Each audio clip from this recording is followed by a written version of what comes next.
Don't ask for justice. Tonight on the Black Channel, all you're going to get is the law.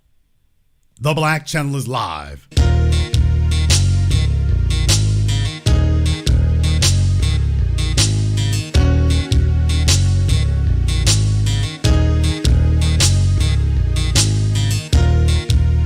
Unapologetic, unadulterated, and absolutely uncompromising. Greetings, brothers and sisters from around the world, and welcome back to the home, the haven, the stronghold, and the everlasting super fortress of intelligent black thought. We are the Black Media, and this is the Black Channel. And I am your host, your brother, your humble servant, the voice of Black America, the Black Authority, broadcasting to you live from the only historically black college and university of higher education and learning in the cosmos. You are, of course, welcome to join us.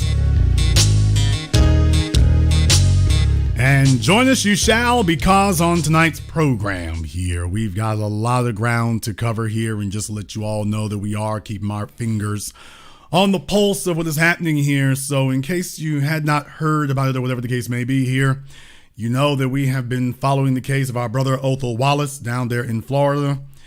We've been following that case. We've been following that case here, and the jury deliberated for 15 hours. And let me tell you, there are some folks who are very, very unhappy about just that fact by itself, that they deliberated for 15 hours. Because in the era of Ron DeSantis, this is supposed to be a slam dunk case. Well, as you all know, he was being charged with first-degree murder. He was looking at the death penalty.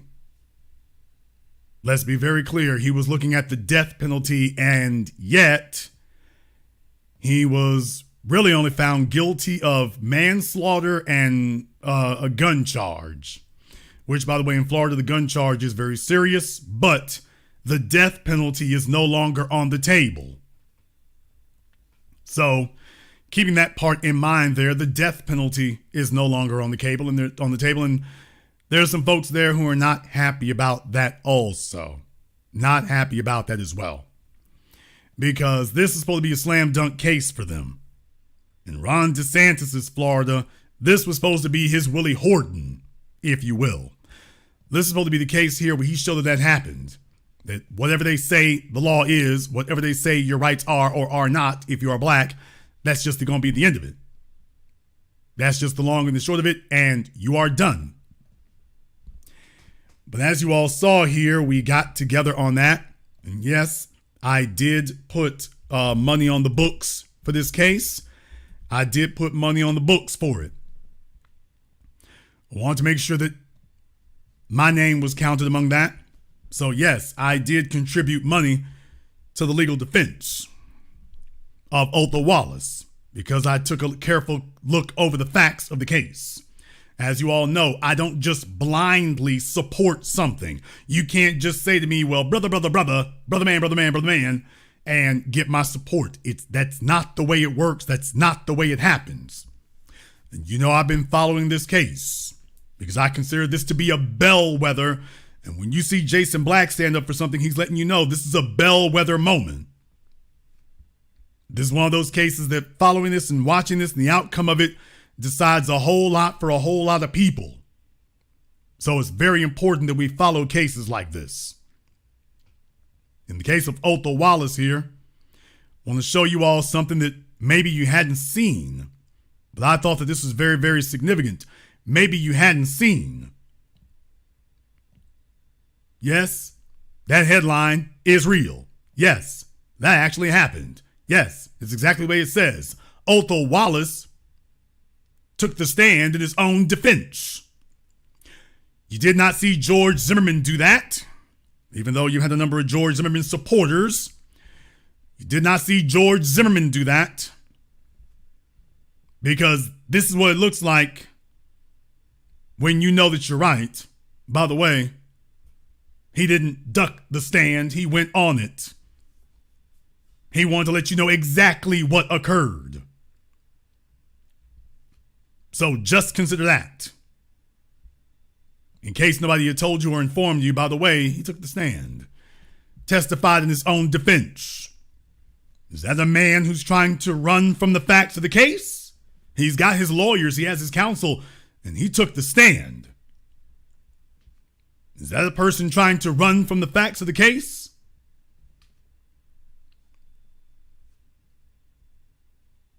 And these folks were not happy about that either, and you can see from the headline there, it came up over and over again. Wallace faces death penalty if convicted. They were telling themselves here, after all, is this not still the state of Florida? Is this not still Florida? Talked about that. And these folks here were very serious. They were very serious about what they wanted the outcome to be, because they wanted to send a clear message to everyone else. They wanted to send a clear message to everyone else. I want to show you something else here. The television stations there in Florida were out for blood. The television stations there in Florida, this is not yellow journalism. This is Nazi journalism. WFTV Channel 9. WFTV Channel 9. I want you to see what was playing on their TV station. Police officer, in fact, we know that deliberations 12 hours of deliberations and still no verdict in the trial of the man accused of murdering a Daytona Beach police officer. In fact, we know that deliberations are done for the evening. That jury has now been sequestered. Good evening. I'm Martha Sigalski. And I'm Raphael Pierce, in for Greg Wormuth. Now, what I'm going to do is I'm going to zoom in a little bit here because I want you all to see this. I'm going to zoom in a little bit here because the window doesn't get any bigger on their website. I wanted to zoom in, so I want you all to see this very carefully, what you're about to witness next on your screen. Now, this was from yesterday. It said 12 hours later, there had been no verdict, so the jury was being sequestered. They'd come back the next day. I want you to take a look at this. Jurors, they were just dismissed around 10 o'clock tonight for the night, and they'll pick back up tomorrow morning. Those jurors have to decide whether or not Othal Wallace is guilty of intentionally killing Officer Jason Rayner during a traffic stop in 2021. Wallace claims the shooting was... Now, did you hear what they said? During a traffic stop. By the way, during a traffic stop. Okay.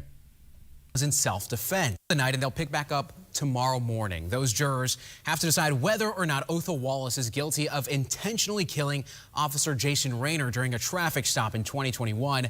Wallace claims the shooting was in self-defense. After getting the case today, the jury did need to ask the judge several questions about the law and the evidence they heard in the trial. Now, as we wait for their decision, we're walking you through some of the confusion in the courtroom and the role some legal experts say that could play in their decision. Our Nick Pampatone is joining us live. Now, take a look on your screen here. You take a look at that. This is what they're showing on there. This was from just yesterday. Now, let's be very, very clear. Take a look on your screens right now. That's Othal right there. Let me go ahead and zoom in. That's Othal Wallace right there. This is Othal on your screen in court 2 days ago. This is what they're showing, what they were showing on WFTV. This is what they were showing on WFTV when discussing the case. By the way, this is what they showed. Right now from the studio, and Nick, there have been no signs the jury's actually leaning. By the way, I couldn't help but notice it's a bunch of white folk here. Folks, I'm just saying, white news anchors, white reporters. Our Nick Pampatone is joining us. Why am I so unsurprised that this is the way that they're characterizing and portraying things? An all-white jury here in the media. Just couldn't help but notice that. Right now from the studio, and Nick, there have been no signs the jury's actually leaning one way or the other. No, after 11 and a half hours, we do not know how close this jury is to making a decision. The prosecution is asking for first-degree murder. They say Othal Wallace's social media posts show he wanted to kill a police officer and saw his opportunity. Now, do you all see this? So I just showed you here. This is what Othal looked like in court during the trial. There are plenty of pictures of him. Plenty of pictures from the actual trial. They didn't give Othal Wallace the Kyle Rittenhouse treatment. Nobody's giving Othal Wallace the Kyle Rittenhouse treatment. No one's giving him the George Zimmerman treatment. when he goes to the jury there, when he goes to the media there, when he goes on TV there. Oh, they said, hey, why don't we go to Throwback Thursday? So I just wanted to let you know, by the way, this is how Othal looks right now. Well, this is how he looked while they were doing this news story. This is the way that Othal looked in court while they were doing the news story. They said, yeah, forget that. Let's go see if we can get a mugshot picture. Let's go get that.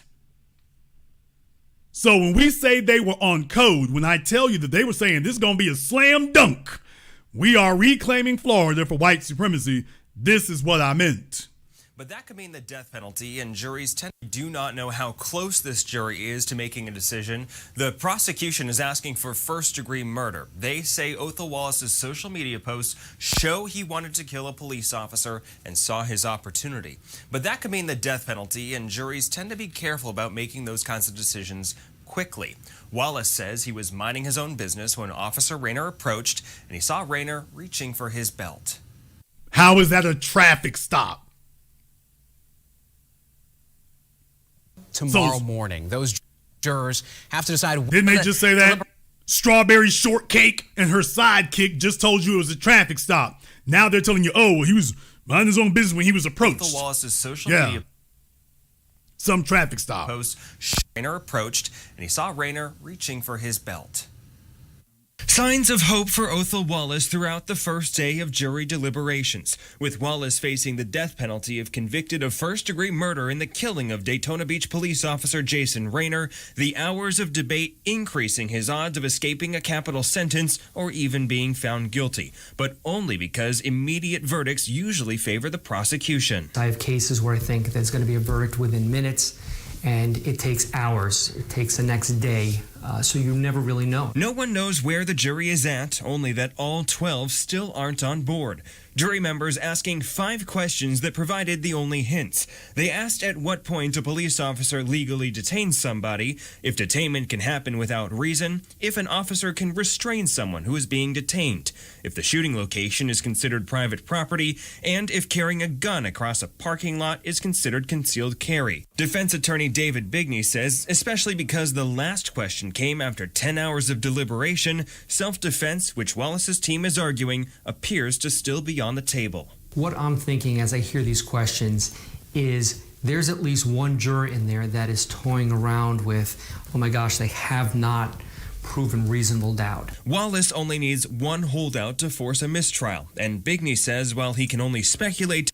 Wow, I mean, don't they all seem so upset? Don't they all seem so they're toying around with, they haven't proven reasonable doubt. Boy, I'm telling you. Don't they sound so distraught about this? Like, hey, you can't do that.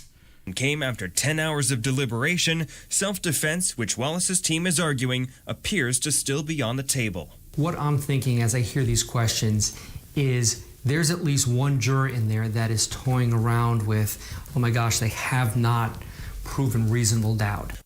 Toying around? Toying around. Okay. Wallace only needs one holdout to force a mistrial, and Bigney says while he can only speculate, the jury likely isn't evenly split. My gut instinct based on the question is this is probably one or two people that are holding out on one side or the other over something that probably really just doesn't matter that much. Well, this is their legal eagle here. This is their legal expert here, by the way. You know, it really doesn't matter that much. Yeah, the facts of the case really don't matter that much. And they're trying to clear that issue. If jury members aren't convinced Wallace committed first-degree murder, they can convict on second-degree murder or manslaughter, which spares Wallace from the death penalty. Jurors may be stuck deliberating over their options. Wallace will also have the chance to appeal, and it could be on the grounds of confusing jury instructions after the judge tried to explain the difference between first-degree murder of a police officer and regular first-degree murder, even though both can lead to a lethal injection. The defense asked for a mistrial and was shot down, though Bigney says it was likely a tactical move. If they don't make that record, if they don't make that objection, if they don't ask for that mistrial, that's not preserved. And if it's not preserved for appeal, there is no appeal. Nick, can you explain the differences between the different types of first-degree murder? There are probably some people watching tonight, and they didn't know that this is a thing. There are two different types. Boy, I'm telling you. Now, she didn't say, can you tell us about the different types of self-defense? Did you all notice that? Strawberry Shortcake didn't say, can you tell us about the different types of self-defense? She said, can you tell us the different types of first-degree murder? Just so we can make sure we're all clear on which one we're going to lynch him under here, or what our options for lynching are. Ain't that a son of a gun? By the way, I just wanted to show you all, they're asking all kinds of questions about first-degree murder. What is first-degree murder? Murder, which one is first-degree murder? By the way, there's another option. It's called not guilty. There is another option. He has a side of the story too, self-defense. She's like, yeah. Anyway, back to the murder options here. Of first-degree murder in the state of Florida, depending on what grounds prosecutors are using. There's premeditated and there's felony. Felony means you were committing another serious crime, like resisting a police officer or doing something with drugs and someone died. First-degree murder of a police officer is essentially an enhancement that guarantees a minimum of life in prison without parole if a person is convicted. Raphael? Boy, I'm telling you. Like resisting a police officer, or if we found you with drugs, you see the look on his face. He's like, by the way, hint, hint, find you with drugs. Prosecutors are using. There's premeditated and there's felony. Felony means you were committing another serious crime, like resisting a police officer or... Wow. Okay.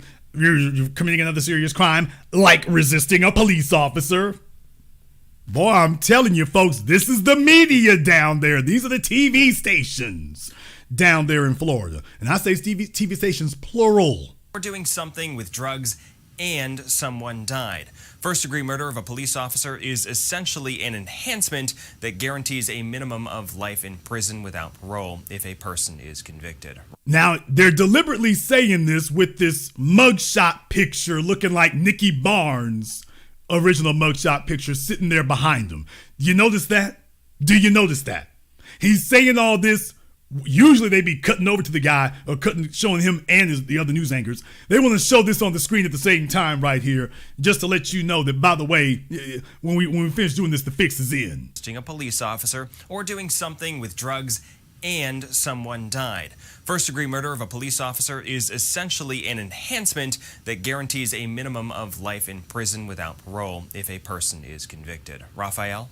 Nick, thank you. Now, if Wallace is convicted of first-degree murder, the jury will then have to decide whether or not he should be sentenced to death. Earlier this year, the Florida legislature passed a new capital sentencing law. A unanimous jury recommendation is no longer required. Now, only 8 of 12 jurors need to vote in favor of the death penalty. Boy, I'm telling you so. In other words, they're saying they stacked the deck. And, oh, yeah, one more thing. The news reporters are only talking about first-degree murder, first-degree murder. By the way, what about self-defense and acquittal? What about that one? What about that? That one didn't even come up. Wasn't even mentioned. Yeah. Don't worry about it. We won't have to discuss self-defense. We won't have to talk about that. Trust us. We just need to discuss the first-degree murder option. So, Jason Black, stop trying to confuse the general audience here with that manslaughter or acquittal thing. We're not, don't worry, the fix is in. We ain't doing none of that. So, yeah, you sit there talking nonsense. The fix is in. On the line right now is our brother, Afro Elite. Welcome back to the Black Channel, brother. B1, brother, thank you very much for having me back. All right, brother. Well, you and I have been monitoring this and watching this. I've been talking to you about it and everything behind the scenes. So we certainly have been monitoring this and watching this. And, we were analyzing this because you want to make sure you got all your I's dotted and your T's crossed. Yes. And there were critical questions that we had about this before I can go in on it. So I felt like most of those questions were addressed. And that's important going into a case like this because, as you can see, the deck is stacked against you. The prosecution has a specious case, but they're like, hey, we're enforcing the white not say so law. If a white police officer runs up on you, he's got the ability to do anything, including gun you down. And that's just, it is what it is. Also, we don't have to give you a reason. So you don't have any civil rights. We can just accost you and question you about where you are. You don't have any civil rights. So you've got all that going on. Then we change the law because, well, before we can get you to trial, hold on, stall his trial for a minute so we can put through a new railroad law. Let's go ahead and do that and make it easier to convict just in case that unanimous jury thing is too troublesome. So how about majority jury? How about that one? Let's tip the scales in our favor, why don't we?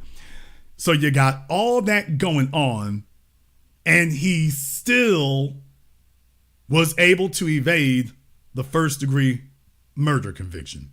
He was, after all of that, even with him taking the stand, by the way, which is usually a perilous thing to do. They usually don't want you to do that in a case like this. They usually tell you, we don't want you taking the stand.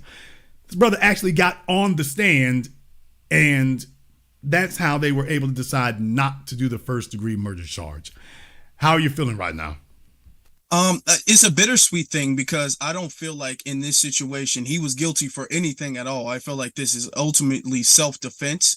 I feel like the officer Reiner in this situation was 100% wrong, and that everything resulting in Officer Reiner's situation, him accosting Ozone was in his legal rights to defend himself after trying to flee, which in the video we saw he's tried to flee at least like 3 times before Officer Reiner grabbed him by the shirt and prevented him from leaving. So I don't think that Ozone did anything at all.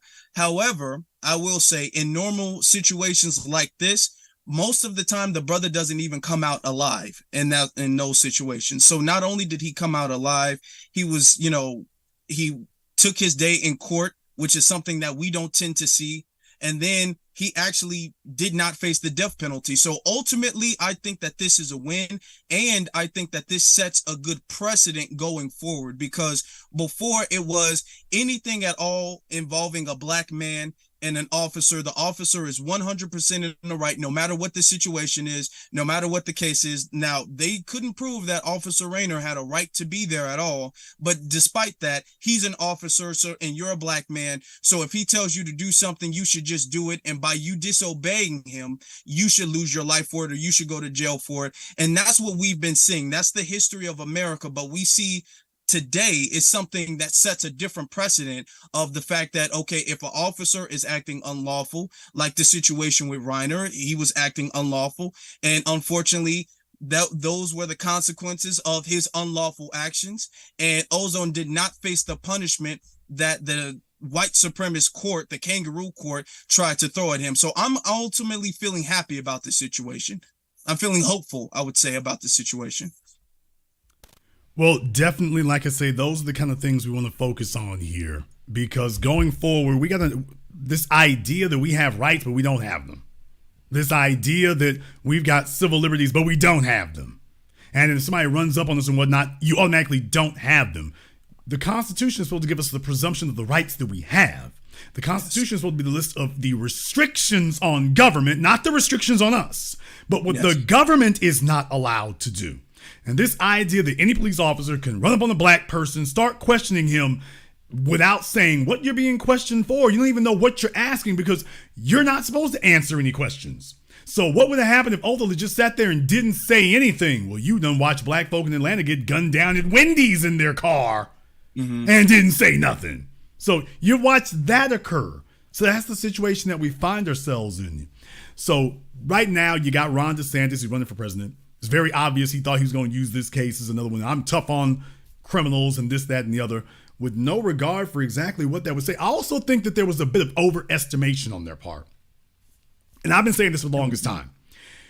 You can't have individuals like George Zimmerman rampaging the countryside, flaunting the law at every turn.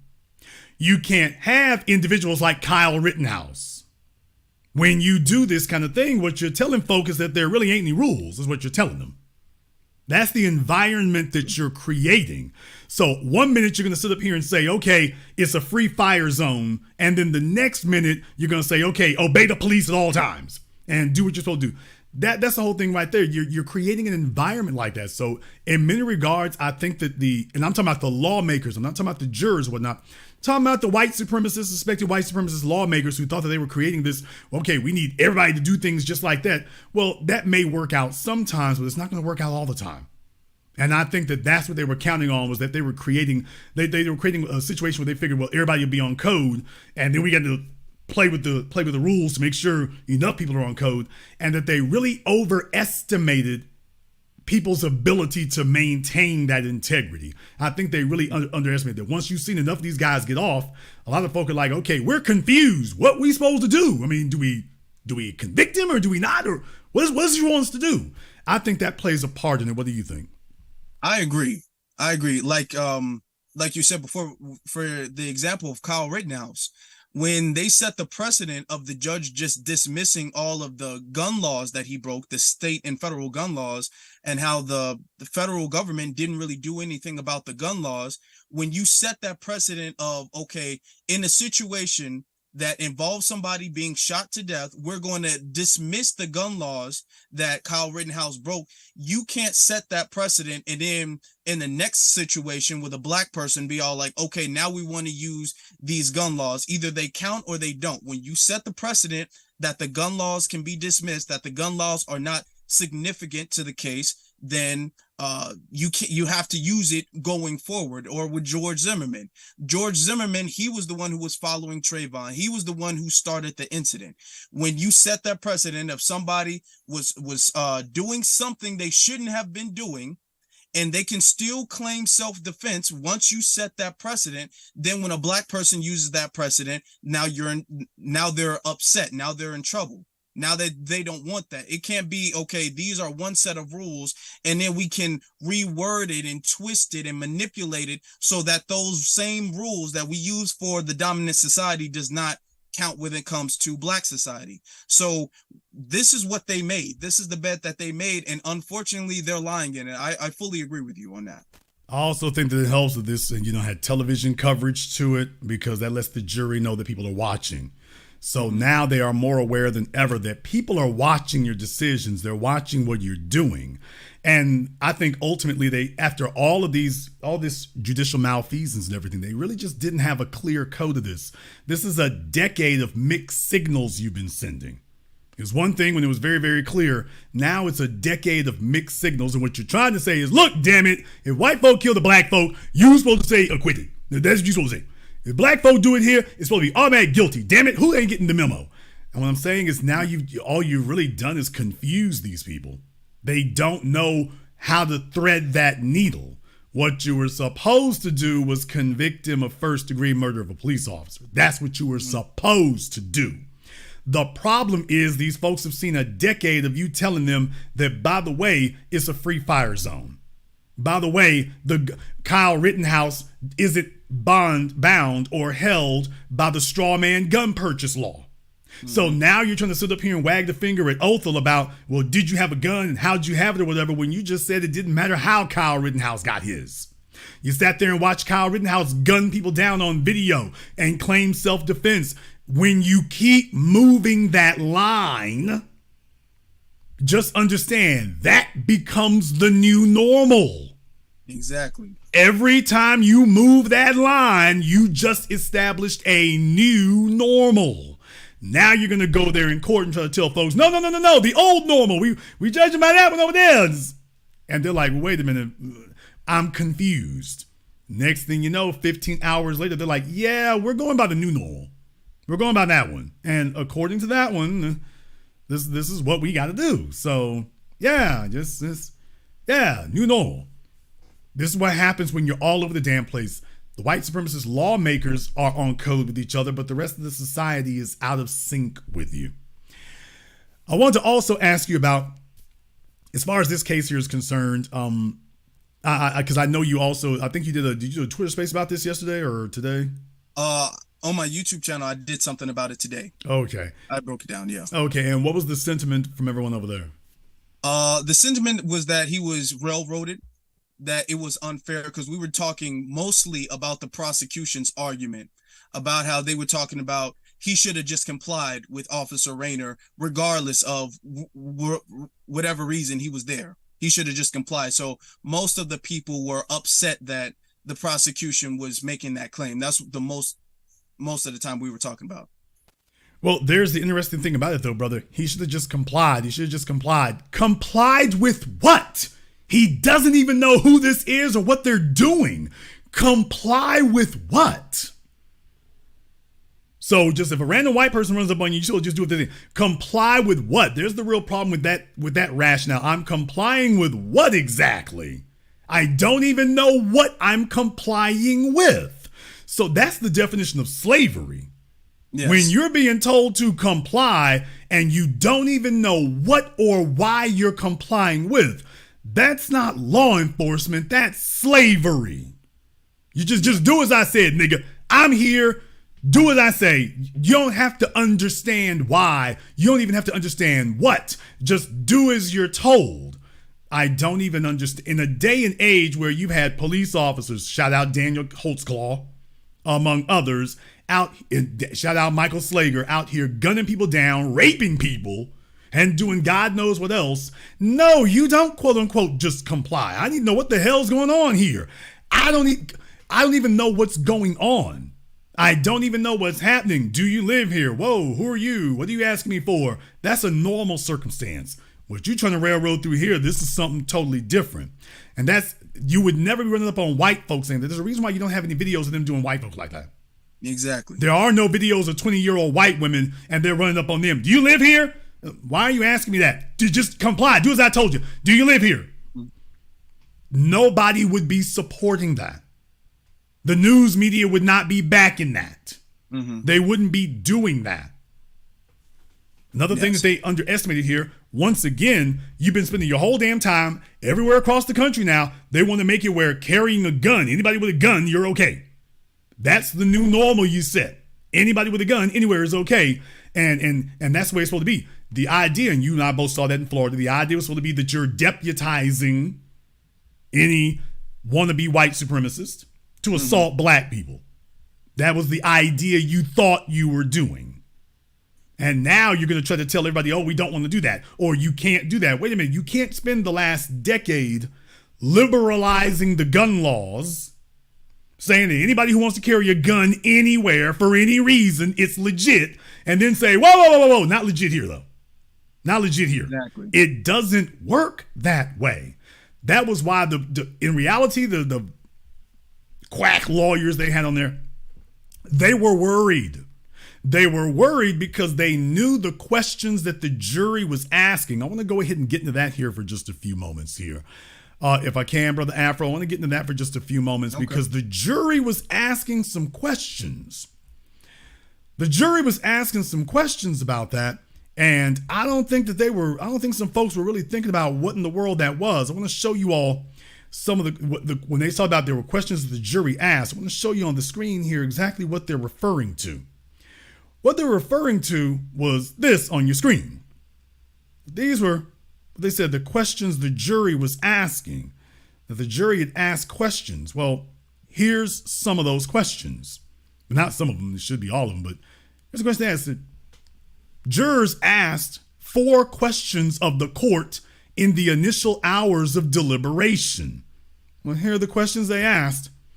When does an interaction transition from freedom to detainment? So what does that mean? That somebody in the jury pool or a number of them were saying, hey, wait a minute, let's talk about our civil liberties. At what point are you no longer being detained? At what point is this suspicion of something? At what point, when do we transition from being free to being detained? Because at no point was that established. The prosecution didn't establish that. But then again, the cop wasn't supposed to be there. So the jury, his lawyers did a very good job of at least getting this prioritized in the jury's minds that, hey, wait a minute, this is a complete violation of your civil rights and civil liberties. And what you're seeing on the video, the man's getting out of his car. Wait a minute, he's a free man over there. How did he end up being detained? When does the interaction change from being free to detained? He wasn't just asking general questions. When does that occur? You can't claim he's resisting. He's resisting what? Resisting non-detainment? Can an officer legally detain someone without giving a reason? So that tells you that his attorneys did a very good job of highlighting to the jury about what your rights are supposed to be. That the jury's coming up immediately after deliberations, after they were given out for deliberations, saying, by the way, can an officer actually do that? Meanwhile, the jackass is over there at WFTV wanting to show mugshots and talk about first-degree murder charges. Meanwhile, the jury is asking, can an officer legally detain someone without giving a reason? That's bad news for the prosecution. That's bad news. Because they're asking the questions that the defense attorneys posed. Hey, he detained him without giving him a reason. They're like, hey, yeah, by the way, because that could be us. His attorneys did a very good job of communicating to the jury that this could be you. And that you have an officer who's saying they're detaining you and not telling you why. So you're being asked all kinds of questions that can or will be used against you in the court of law, and you're not even being told why somebody detaining you is a violation of your rights. If you're not guilty of anything, that's a violation of your rights. If you're not guilty. If they're doing legitimate police work, there should be a reason for doing so.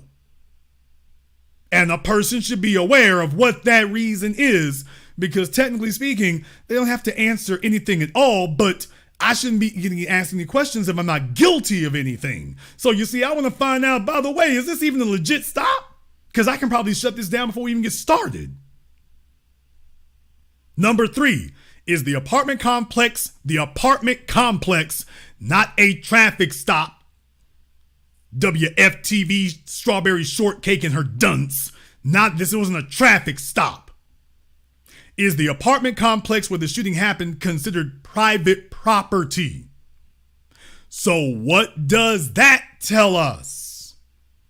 The defense attorney did a good job of establishing, by the way, should that cop have even been there? Should he have even been there? And by the way, what are your rights on private property? What are your rights there?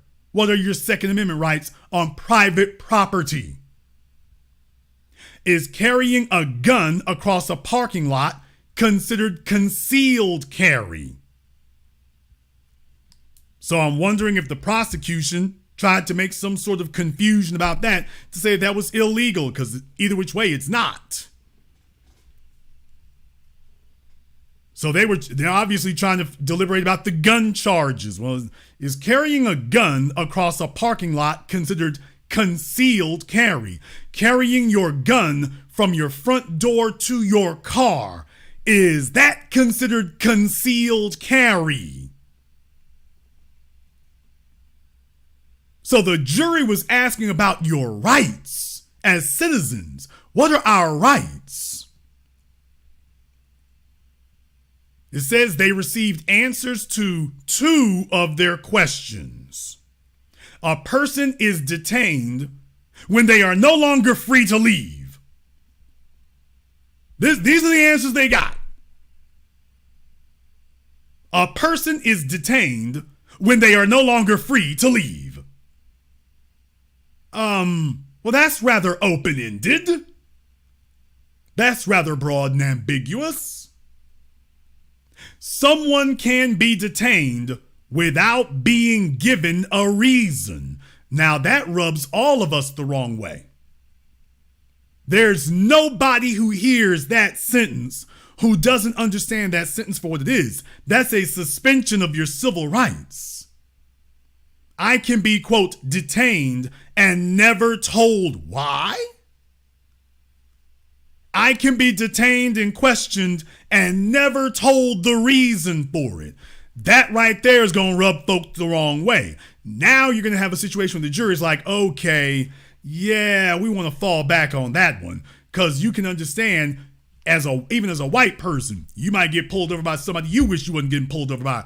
And you're going to codify this in law. Oh, he can pull you over and doesn't have to give you a reason. So you're telling the white folk what their rights won't be. You're telling them that they're all free and everything. Now you're telling them what their rights won't be. A basic right, like you're detained. You can be detained without being given a reason. So when you are detained, you are not free to leave, and you can be put in a state of not being free to leave without being given a reason. Most people will not make a distinction between being detained and arrested under those circumstances. It's a distinction without a difference. It goes on to say here that the court cannot say whether an apartment complex was private property. Folks, do you see how damn far they went to try to convict him? The court cannot say whether an apartment complex was private property. So you mean to tell me that every apartment complex in the state of Florida is public property? Or you're not sure in whether or not it's public property? I want you all to be clear about this because you just threw the stalking laws out the window. I want you all to understand that. You just threw the stalking laws out the window. If your apartment complex is not private property, and there's some debate or dispute or some question of whether or not that the apartment complex you live in is private property, well, there go the stalking laws. That's gone. Hell, there goes stalking, there goes trespassing. There goes stalking and there goes trespassing. In your desperation to convict Othal Wallace, you just threw out the private property laws. Because you need to go convict him for an election year. Folks, this is what they said. I'm just showing it to you. The court cannot say whether an apartment complex was private property. Really? So the court doesn't know if private property is private property, or they know it is and don't want to tell you. Why would it be if you don't want to tell them? Folks, if an apartment complex is not private property, and they got apartment complexes all over the state of Florida, if that's not private property, what the hell is? So you're telling folks that anybody can just go anywhere. That's in effect what you're saying. It goes on to say that the jury instructions included information about concealed carry. Now, a fifth question was asked around 8:30 hours after the other four about whether a detained person could be restrained. The answer was yes, if the restraining was temporary. So that means that these are all questions that the defense raised, and that after seeing Othal Wallace on the stand in his own defense, that they conceded that, yeah, this is the jury is asking, by the way, yeah, we got the same questions that Othal Wallace and the defense have. Have to listen to the prosecutors. Yeah, we got the same questions they have. Wait a minute, I'm detained. I can be detained without saying anything? That doesn't sound right. Wait a minute, what is private property? We don't know if an apartment complex is private. When you start that mess, when you start that garbage, that's when you start getting folks saying, you know what, screw this. Now, that's when you get on that slippery slope. You're trying to move the line, and all of a sudden, folks start saying, you know, you're going a bit far. What you all need to understand is that when prosecutors when the defense attorneys are very clearly and concisely answering your questions, and the prosecutor and the judge, who are both on the same side, by the way, if they're saying crazy, silly things, like, we're not sure if an apartment complex is private property, you just lost the jury. You just lost them. Because anybody who's been down to Florida knows everybody is damn me territorial about their property there, particularly the apartment complexes. Everybody makes it very clear you own this side of the fence or that side of the fence. And that's it. Folks, think about this for a few moments. If an apartment complex is not private property, then neither is Disney. How can Disney be private property, but your apartment complex isn't? So just understand, Everybody knows y'all are full of garbage. You're going to be back tomorrow arguing against what you just said. You'll be pressing charges against people tomorrow for something you just said today. Well, I was walking through Disney World. Well, I don't know if it's private property. I don't have a ticket, no, but I don't know if it's private property. I'm just looking around. Well, if we're not sure it's private property, you also cannot make me leave. Because you see, if Disney is actually a city, for those of you who didn't know, Lake Buena Vista, the Reedy Creek development, Disney World is essentially a city unto itself, even though it kind of has its charter revoked, but you get the point. So, well, if it's a city unto itself, that's public property, isn't it? Isn't it? Without my ticket, this is really just a technicality. I didn't jump on any of the rides. I'm just walking around the public park here by the little dwarves and Snow White. Folks, this is how insane this was. Hell, it was insane when they couldn't tell you why the cop was there. That was when it jumped to insane. We don't even know why he was there. And this is, if you thought the insanity stopped there, you're in for a rude awakening. It just kept going. So now, brother, like I say, he has been convicted of manslaughter. It looks like they also want to hold over for the gun charge here as well. We're going to be continuing to monitor the case here because certainly, like I say, this is not justice under these circumstances here. It certainly is not. If it wasn't murder, it's sure as hell not manslaughter either. We haven't given proper weight to self-defense at all. There isn't anything that shows it is anything other than that. You've got too many quick questions here that should be basic and simple to answer that nobody can answer. Why'd the cop talk to him in the first place? Don't know. Why did he not want to tell him why he was talking to him? Don't know. Is this private property? Don't know. Is it concealed carry? Don't know. Because concealed carry, doesn't that mean he's protected? No, we're not sure. Whichever one it is to convict you. And at that point, you lose them. So going here forward, brother, like I say, you and I have been on the case about this. We've been watching it. We've been keeping our eyes on it and stuff. So some folks might have been confused and thought I wasn't keeping up with it. Yes, I am. So definitely, like I say, when I feel like there's something to say about it and I wanted to wait a little while so I could get some more information, I don't just jump on things, as you all know. I do my due diligence to the best of my ability. And I felt like we did that in this case. I definitely want to say I want to thank you. I'm sure Othal thanks you as well. But brother, you've been on this from the very beginning. You've been very studious about this.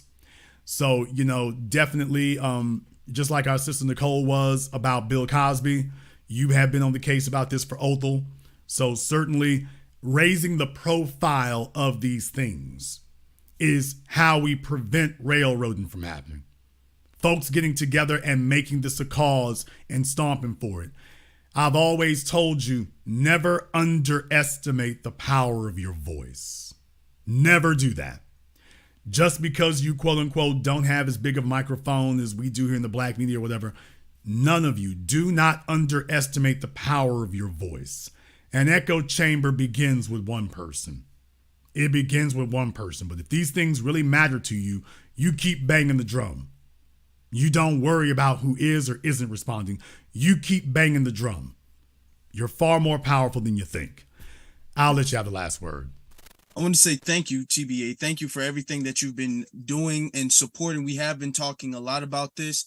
Thank you to the people who've been supporting and donating and moving this along, because even though this isn't the outcome that we wanted to have, this is a victory in some sense, because of the fact that they wanted to charge him on first-degree murder of a police officer and were unable to do that because of all of us being on code and setting the precedent. And this sets a very positive precedent for our people moving forward. So TBA, I want to thank you. I want to thank all of the people who've donated, who've helped, and everything that you all have done. And thank you for having me on today. Well, thank you very much here, brother. And like I say, we will monitor it going forward here. Yes. We're going to stay on the case. Definitely here, like I say, folks, never underestimate the power of your voice. Never underestimate it. Don't be deceived or fooled into thinking that if you don't have 100,000 followers or 500,000 followers, that you cannot make a difference. Nothing could be further from the truth. you can make a difference. You can. We're going to get into this a little bit further here as well, and also take a look at a couple of other things also here. By the way, if you all agree with what you've heard here on tonight's program, I want you to give me the 100 emoji in the chat room and hit the likes button for me. It's over 3,700 people in here live right now. So definitely let people know that you like what you are hearing on tonight's program. Also, I want to thank everyone who has contributed to support tonight's program on PayPal, Cash App, Super Chat, Venmo. Big shout out here, and thank you very much to my man Tommy Felix. Definitely thank you very much for the C note. We appreciate your support here, brother. Thank you very much for that as well. For coming out of Portland, Oregon. Big shout out here to Black Voltron. As always, New B1 Media is a lifesaver. Thank you very much for your support as well, Cult-Like Personality and everybody else. We're going to take a very brief commercial, non-commercial break. When we come back, we're going to be discussing this and more. This is The Black Channel. Hello, my name is Steve Burgess, and I'm a certified elementary school teacher and have been for 23 years. I'm the author of this book, Guidelines for the Successful Student, a closer look at parenting your school-aged child. In this book, I've explained the role of the parent and the student in addition to what accommodations, procedures, rewards and consequences and expectations that need to be in place to ensure student success from primary to high school. This book is available on Amazon.com. For more information, please visit my link tree at Easy One-on-One, and to access my latest podcast, A Teaching Moment with Mr. B. A white supremacist assassin seeks revenge. Corrupt FBI agents with evil intentions. Dangerous black collaborators dedicated to treason. Occam Jeffers must defeat them all and somehow survive. One misstep and he's a dead man. Join Occam Jeffers as he looks the devil in his blue eyes and tells him, Black first. A sequel to the underground hit War of the Heart, Spirit of 1811 Publishing presents God Love Us, on sale at Amazon.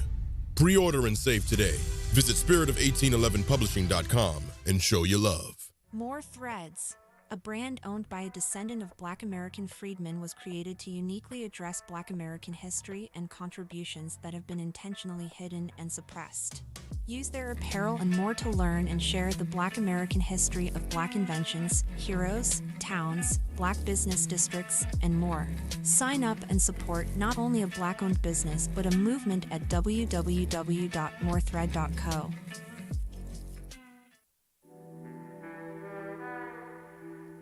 Order yours today to experience all the benefits of Ash Kickin' natural body butter.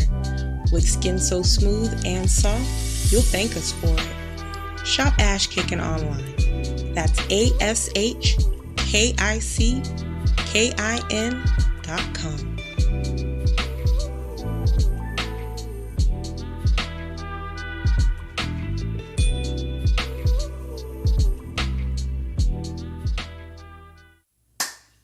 Hi, this is Brenda Starr, creator of Poetry with a Purpose and author of the book Pressed But Not Crushed.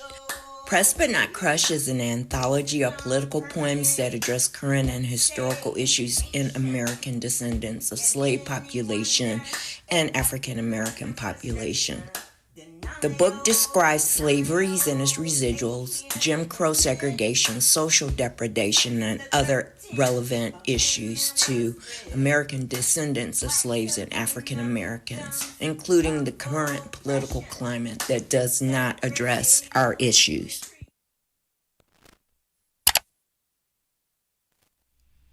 This is The Black Channel. I am your host, your brother, your humble servant, the Black Authority. Very glad to be all there this evening here. And we're talking about Othal Wallace, our brother Ozone, who was looking at first-degree murder and the death penalty. They were trying to tip the scales. They were playing from the bottom of the deck. They were doing everything they could to rig the trial. And what we found out is that, by the way, when you can actually pay for an adequate defense, You don't get railroaded so easy. The moral of this story is that when you actually receive an adequate defense, when you actually get an adequate defense, by the way, you don't have all these rigged juries and all these rigged trials and off to jail you go, and then convicting you becomes a paperwork process. I mean, you had the Florida legislature getting in to change the laws to make it easier to convict one man. Folks, just like they did with Michael Jackson in California, just like they did with Bill Cosby in Philadelphia, they got together to change the system to convict one person. Then they gonna tell you and me what they can't do for reparations. So the legislature can convene and get together to conspire to convict one person who, by the way, isn't even guilty.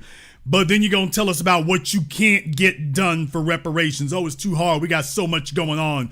Y'all was able to take a pause to get this done. You were able to take a pause to make this kangaroo court law. You were able to pause long enough to get that done.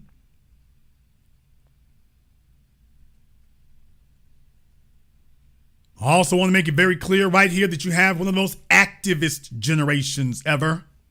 Because just like they've deputized the white supremacists for murder and mayhem, I have deputized each and every single one of you for justice and empowerment.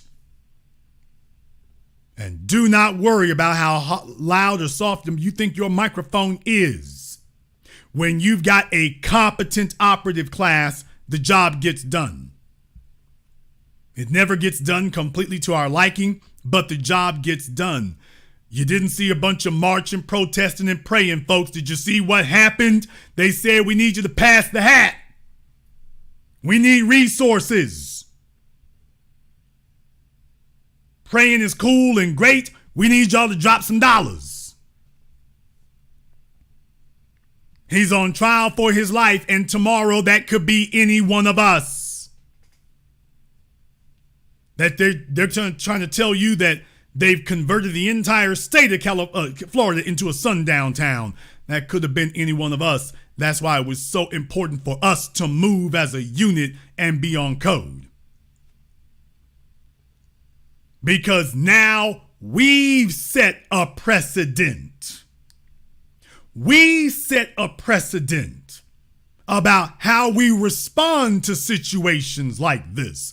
We set a precedent about what that means. We set a precedent for how we are going to deal with that going forward. Understand, they didn't think that was going to happen. That wasn't supposed to occur. We were supposed to all be too busy with Xboxes and tennis shoes. That's what we were supposed to do. Oh, that's what I'm telling you about. Things have fundamentally shifted and changed. Over the years, I've gotten so many people who in many cases become dispirited and disenfranchised and demoralized. And they're like, Jason, I don't know, man. I don't know if we're making progress now. I don't know if things are changing. I don't know if things are different. You all saw me. You saw me host the programs. You saw me have the Brothers On. You saw me talking about this. You saw me contributing, putting my strength behind it. I'm not talking about just my words. I'm talking about my own money.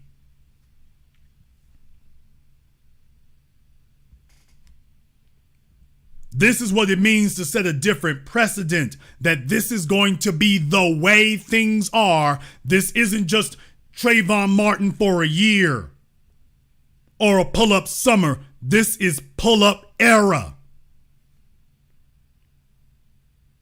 We didn't just sit up here and turn up when George Floyd was out there and then went home. We're letting them know we're still out there. We are still out there. We are still at work. We still moving behind the scenes. Did you all see how the white media went crazy? Man, they losing their damn minds behind this. Man, they were like, what in the hell? What happened? What happened to our state, did? What happened to our state, did? They went insane. You all saw it. That's why I showed it to you. They went nuts. They went nuts. They were sitting there in their studio and they are just so dedicated to this. They're like, okay, we're going to give you the news. Hurry up and lynch him. You know it's murder. It's either first-degree murder or first-degree murder of a cop or first-degree murder. Those are our options. Really? Folks, think about that for a few moments. Think about that for a few moments. You watch the media sit up here and defend George Zimmerman. You watch the media sit up here and defend Kyle Rittenhouse. You watch them sit up here and defend these folks. Darren Wilson. Then you see when this happens, all of a sudden they flip. Well, we're not defending people anymore.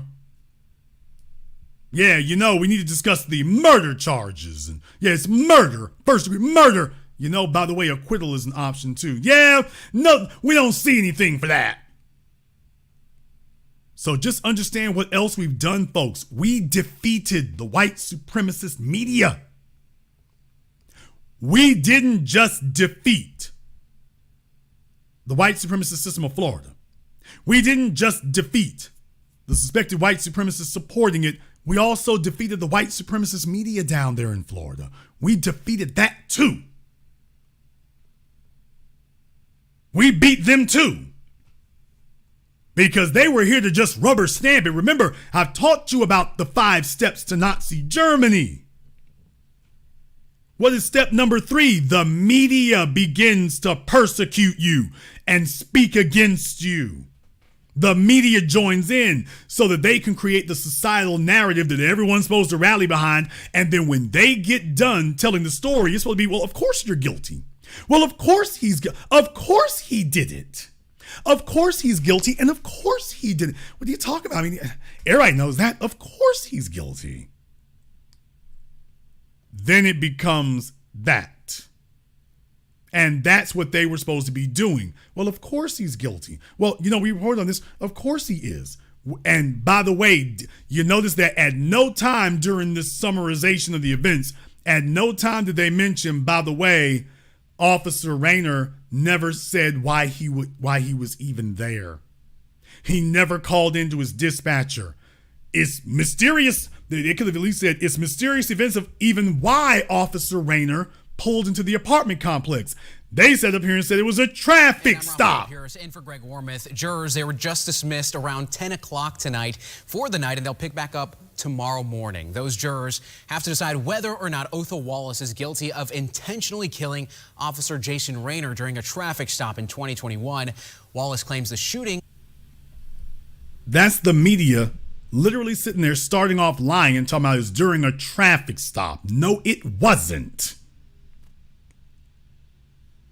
They're not even putting up any pretense of being honest about this. They're just coming out lying from the beginning here. Like, yeah, we need to go ahead by saying it's a traffic stop, which is a complete fabrication. It's not a traffic stop in a damn apartment complex parking lot. That's not a traffic stop. But by them saying it's a traffic stop, that gives you the idea that there was a justification for, quote unquote, pulling him over. And Othal Wallace was not pulled over. That's the reason why they're sitting here lying like that. Because when they tell you it's a traffic stop, that gives you the impression that, oh, well, they had a reason for pulling him over. And then when you interrogate the white supremacist television station about why did you say it's a traffic stop? Oh, well, must be a typo there. No, it's not. You were trying to give people the impression that Othal Wallace had committed some sort of traffic infraction.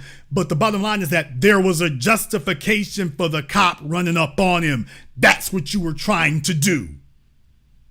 Give the impression that he did something and that's the reason the police were there without ever explaining. By the way, it is totally unclear why Officer Rayner attempted to detain Othal Wallace. At no time did he explain it, nor call it into his to the dispatcher. Now, as soon as people hear that, their ears are gonna pop up. That this was not a traffic stop. He runs up in the parking lot, up on the first car he sees, never calls in the dispatcher, never explains why he was there, and no one, even his fellow police officers, no one knows why he was in that parking lot. Now, when you say that, all of a sudden the whole narrative has shifted under your feet. But these folk here at the white supremacist television station, have to decide whether or not Othal Wallace is guilty of. They're letting you know, by the way, we're here to stack the deck. We are here to stack the deck, and we just want you to understand that this should be a fait accompli. It should just be a fait accompli. Shouldn't be anything else involved. So, folks, I just want you to understand that we didn't just make things better. We made things better across the board. Just let folks know that we are watching. It lets them know that not only are we watching, but we are active and we are doing things. Down there in Mobile, Alabama, we let the world know we're watching and we doing things.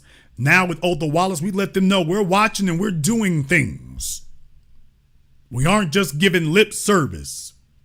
We're passing the hat. We're organizing. We're getting the word out. We're keeping our eyes on the situation. We're making sure that people have proper representation. We're going through the facts of the case on our own. Folks, I didn't just get involved in this case because some folks were spreading it on Twitter. That wasn't my reason for doing it. I checked into the matter. I checked into the facts. That was why I brought you all the video of the detective on the stand saying, when he was asked, why was Officer Rayner in that parking lot that night? I have no idea. After a jury hears that, what are you talking about? We ain't supposed to have a trial after that. We've got your detectives on video saying, by the way, we have been unable to confirm why Officer Rayner was even in that parking lot. Well, if you all don't know why he was there, how the hell were they able to sit up here and how the hell is the media able to sit up here and say that? How is the media able to say that? How is the television station able to talk about a traffic stop when you already know there's nowhere that they heard it was a traffic stop? Why is WFTV Channel 9 saying that it was a traffic stop when there's literally nothing that ever told them it was a traffic stop? Folks, this is what a race war looks like.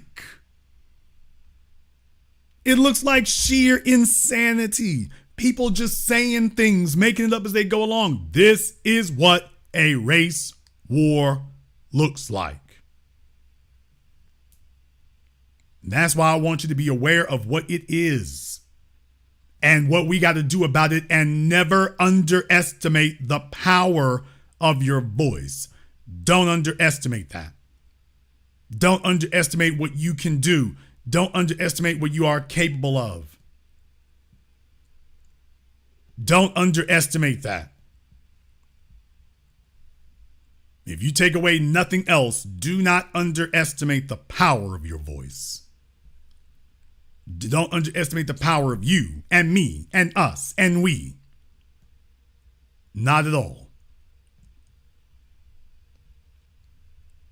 Speaking of white supremacy, folks, these people used to just pretend to be evil. They used to just pretend that. Folks, I'm about to show you something literally from President Joe Biden's Twitter page. What you're about to see is real. It's right there on the Twitter page. What you're about to see, this is not a joke. This is not satire. This is not special effects. People, this is really him on his Twitter page. Check this out. I think you should buy this book. I'll ask you nicely, but he won't.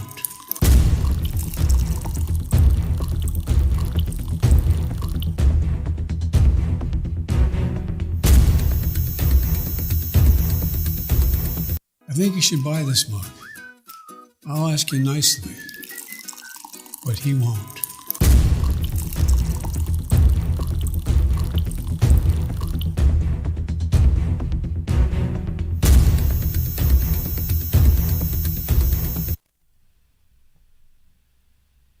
Folks, who in the hell? No. What in the hell do we have running our government? No, this is seriously, I'm going to post the link in the chat room. This is seriously on Joe Biden's Twitter page. That's literally seriously him. Throwing that in the chat room right there. I'll pin it for a minute so it doesn't get away from you all because a lot of comments are coming in. But that's literally from his Twitter page. Literally.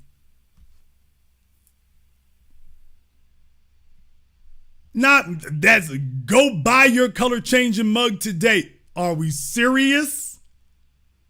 Are we serious, people? Vote for me right after the satanic rituals. Let me find all the Joe Biden supporters now, by the way. There'll still be some out there. He worse than Trump, yo. He's better than Trump, yo. This is better than Trump?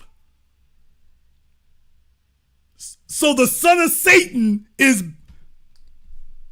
Do you realize how demented and insane you have to be to watch this commercial done by Joe Biden and then to say, I don't see a problem with it. What's the big deal? What's the big deal? Folks, at some point we have to acknowledge Houston, D.C., and all parts in between. We got a problem. I think you should buy this mug. I'll ask you nicely, but he won't.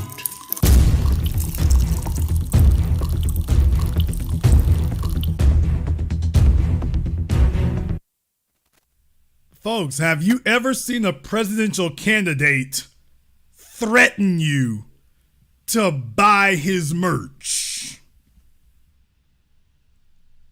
Has anyone ever seen a presidential candidate who threatened you to buy his merch? I'll ask you nicely, but he won't. Folks, really? Where we at? Where we at? Where are we at? So this is better than Trump.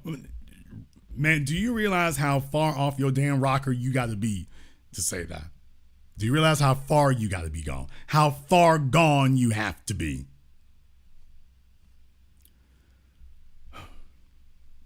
So I just thought you all would want to see that and recognize exactly what we're dealing with here. Boy, I'm telling you, you thought it was getting better. Well, it ain't that bad right there. Ain't that bad, Jason. You be exaggerating things. It's better than Trump. This is better than Trump, really. This is. This right here is better than Trump, really. Then they made a whole damn commercial for it. This is better than Trump. All right. Well, then again, you might disagree. Therefore, the telephone lines are now open. The number is 646-787-1933. That's 646-787-1933. Your personal access code to the program that is setting the captive free, dispensing justice, and making sure that someone is keeping an adequate eye on white supremacy. We are the Black Media. You are free to go ahead and give us a call. I want to thank everyone who has contributed to support tonight's program on PayPal, CashApp. Well, PayPal, we're still working on that one. So still working on that one over there at PayPal, by the way. They are. Had some talks with them about what in the world's going on there. So we're seeing if we can come to some terms about that. If something reasonable comes up, I'll let you all know. But by the way, that's why we have redundant avenues in this regard. So definitely Cash App, Venmo, Super Chat. You are welcome to go ahead and join us there as well. Thank you all very much for joining us tonight. Thank you for liking and subscribing and sharing the program, because these are things you don't hear anywhere else. By the way, did Roland Martin say anything about Ozone's case, by the way? Asking for a friend. You see, you got to understand these old black media bootlicks who are looking for somebody's boots to shine or butts to kiss so they can hopefully get a promotion somewhere. They're not going to talk about the things that we do. They're not going to discuss this. They're trying to figure out how to get a promotion back into the big house. That's not us. Let me go ahead and get the phone lines. The number is 646-787-1933. That's 646-787-1933. Let me get caller from area code 305. You're on live with the Black Channel. What's your name? Where you calling from? B1 TBA, your boy, One Love 305. One Love. Out of Miami. All right, brother. Well, like I say, definitely, I've been speaking on your state here today, and I don't know if folks recognize how serious that is. I know you done had your experience with the system also, and you could see they changed the laws to make it easier to go after this dude. The Florida legislature ain't did nothing for black folks except make the laws easier to lock you up and to literally try to execute him. Absolutely. Absolutely. Status quo for pretty much the U.S. illegal system. First and foremost, free this man. Free this man, Othal Wallace. They knew they was gone. They knew he was wrong, and they went right along with it.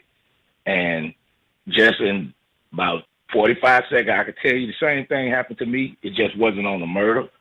But I had undercovers follow me for 10 miles, all the way from the Beans, all the way back up to Opelika, and followed me from a store, and then illegally pulled me over.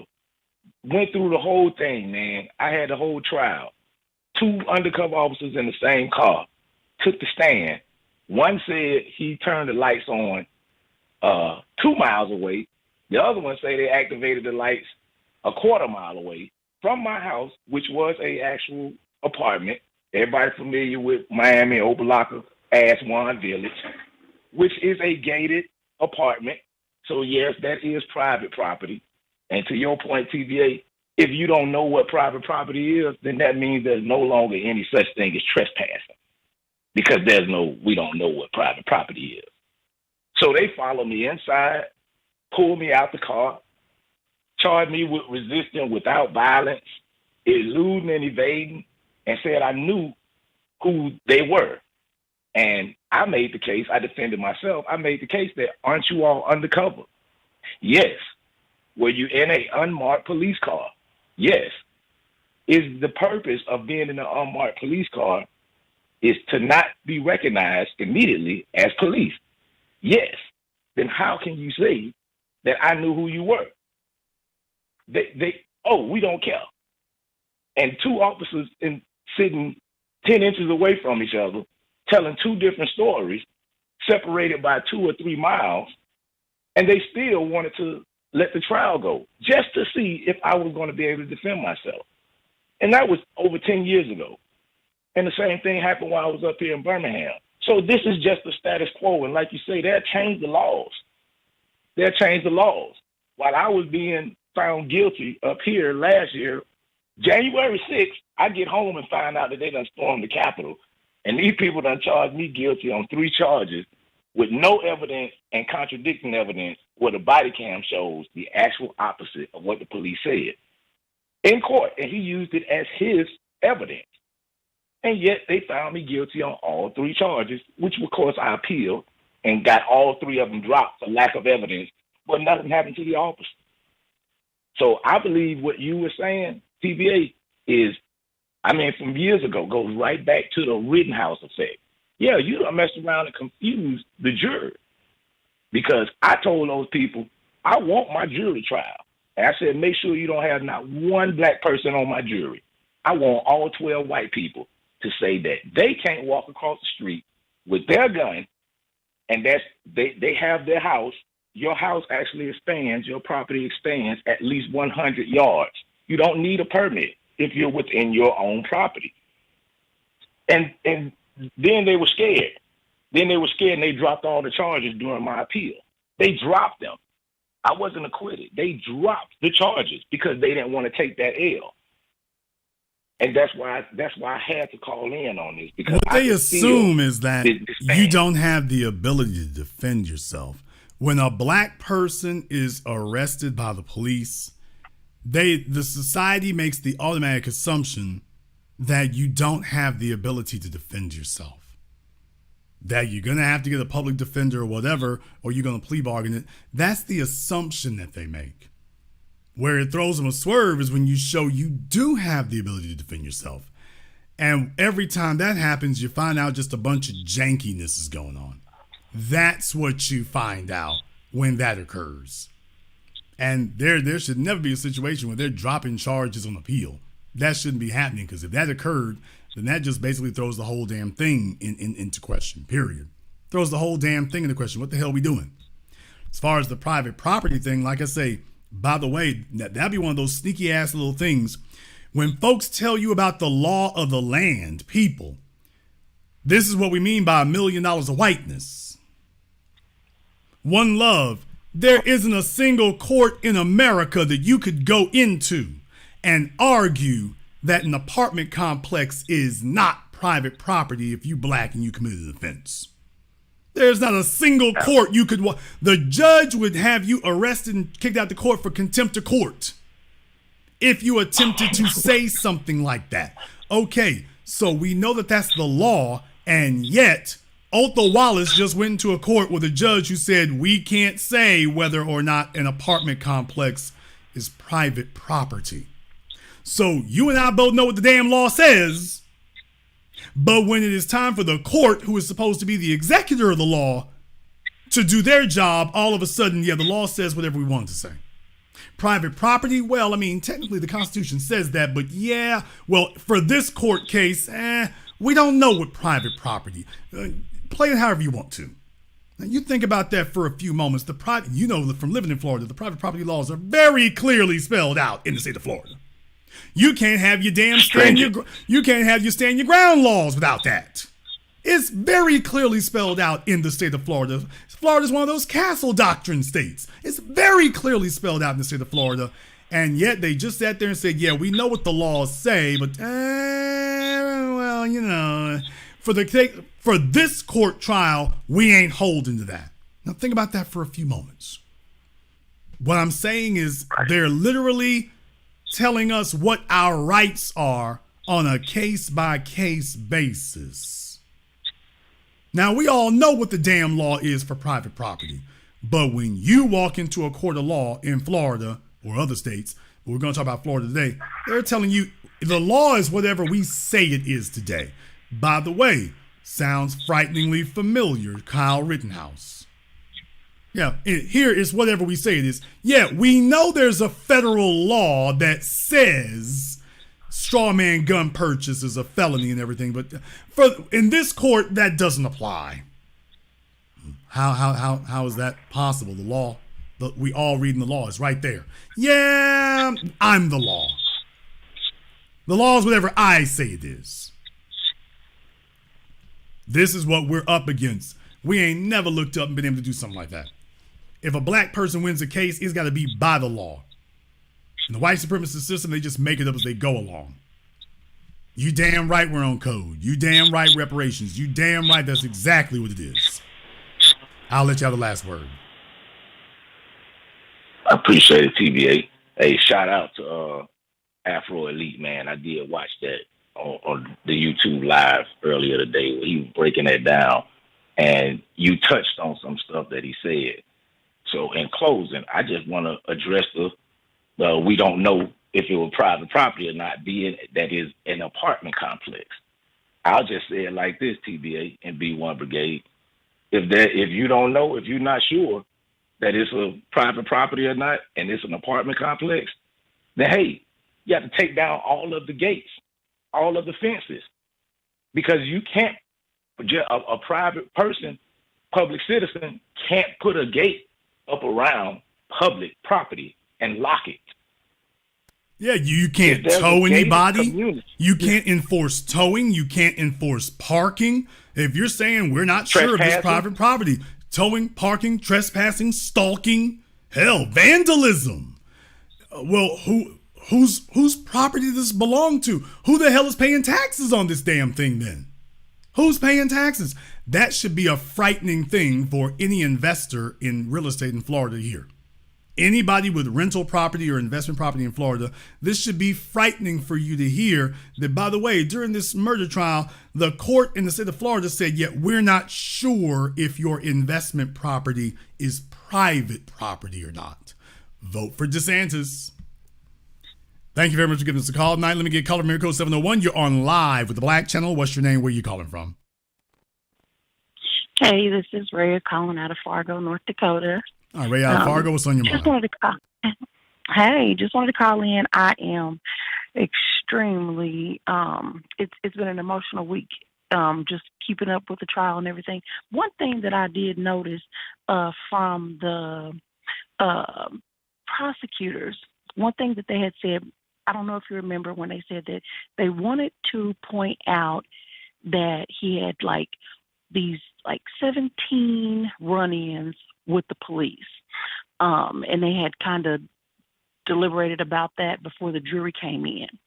And they were trying to say, even when he got on the stand, I was just very impressed and admired him for getting on the stand. But when he was on the stand and they said, well, you're acting as though, you've never had a run-in with the police and you've never done it before, they kind of were solidifying the exact point. They have to understand, if he had run-ins with the police before and never had no issues, that tells you a lot. The fact that how do we know how those police came at him? That's how we know that when this cop came at him, we seen the video, straight up, straight out, dude just walked up on him and had no answer for him. And I mean, anybody that's black, period, to me, should have been invested in this case. Anybody, especially people that have sons. How could you not be invested in this case? Because this really has a lot to do with how the system is going to work going further. We have to be able to stand up for our people. I'm getting emotional because I'm just glad that although he did not get found not guilty, I wish it would have been self-defense. I truly do.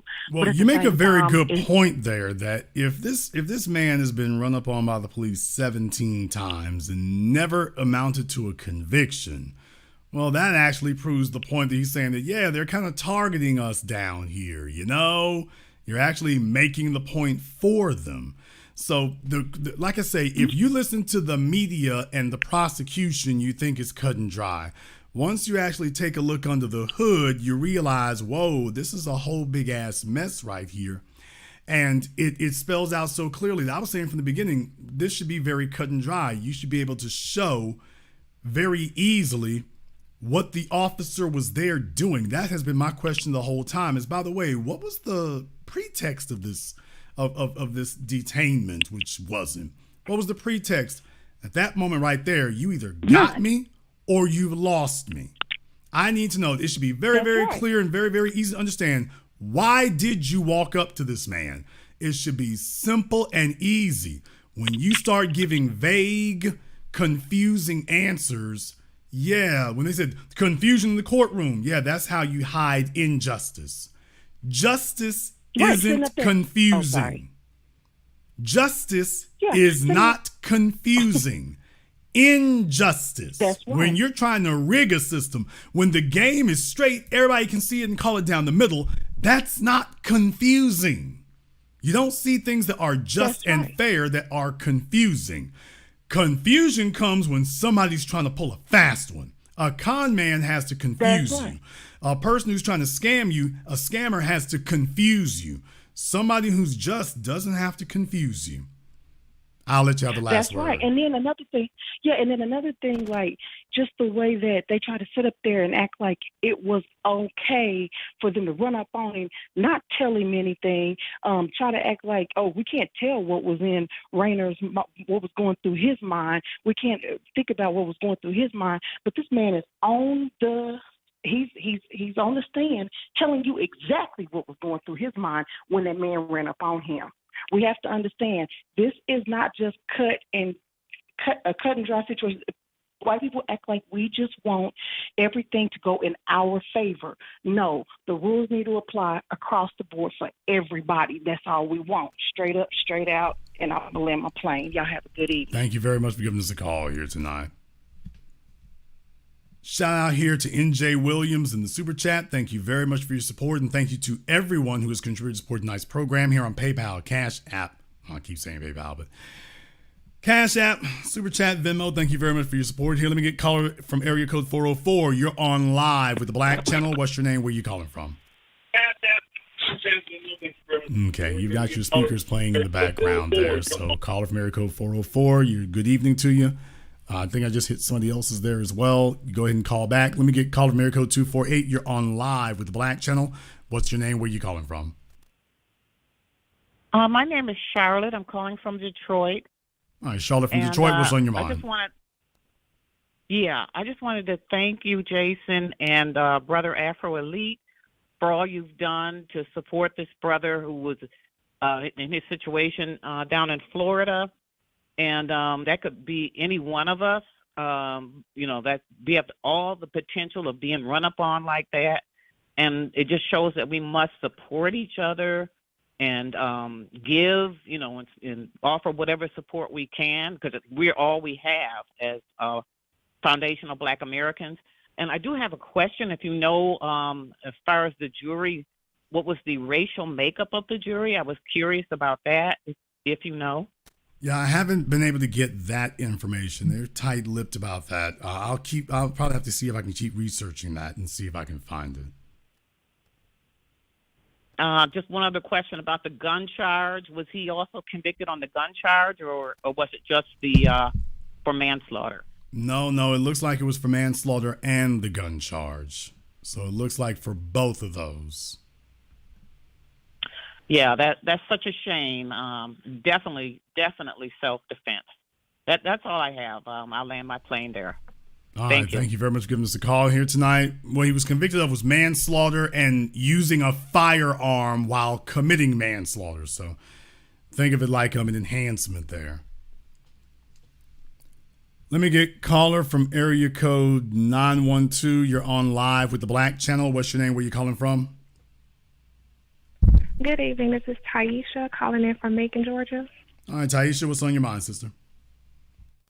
Good evening. I just want to say thank you for this broadcast tonight. Just wanted to point out a few things. Shout out to Afro Elite and a brother that's been live streaming the trial over the last couple of days.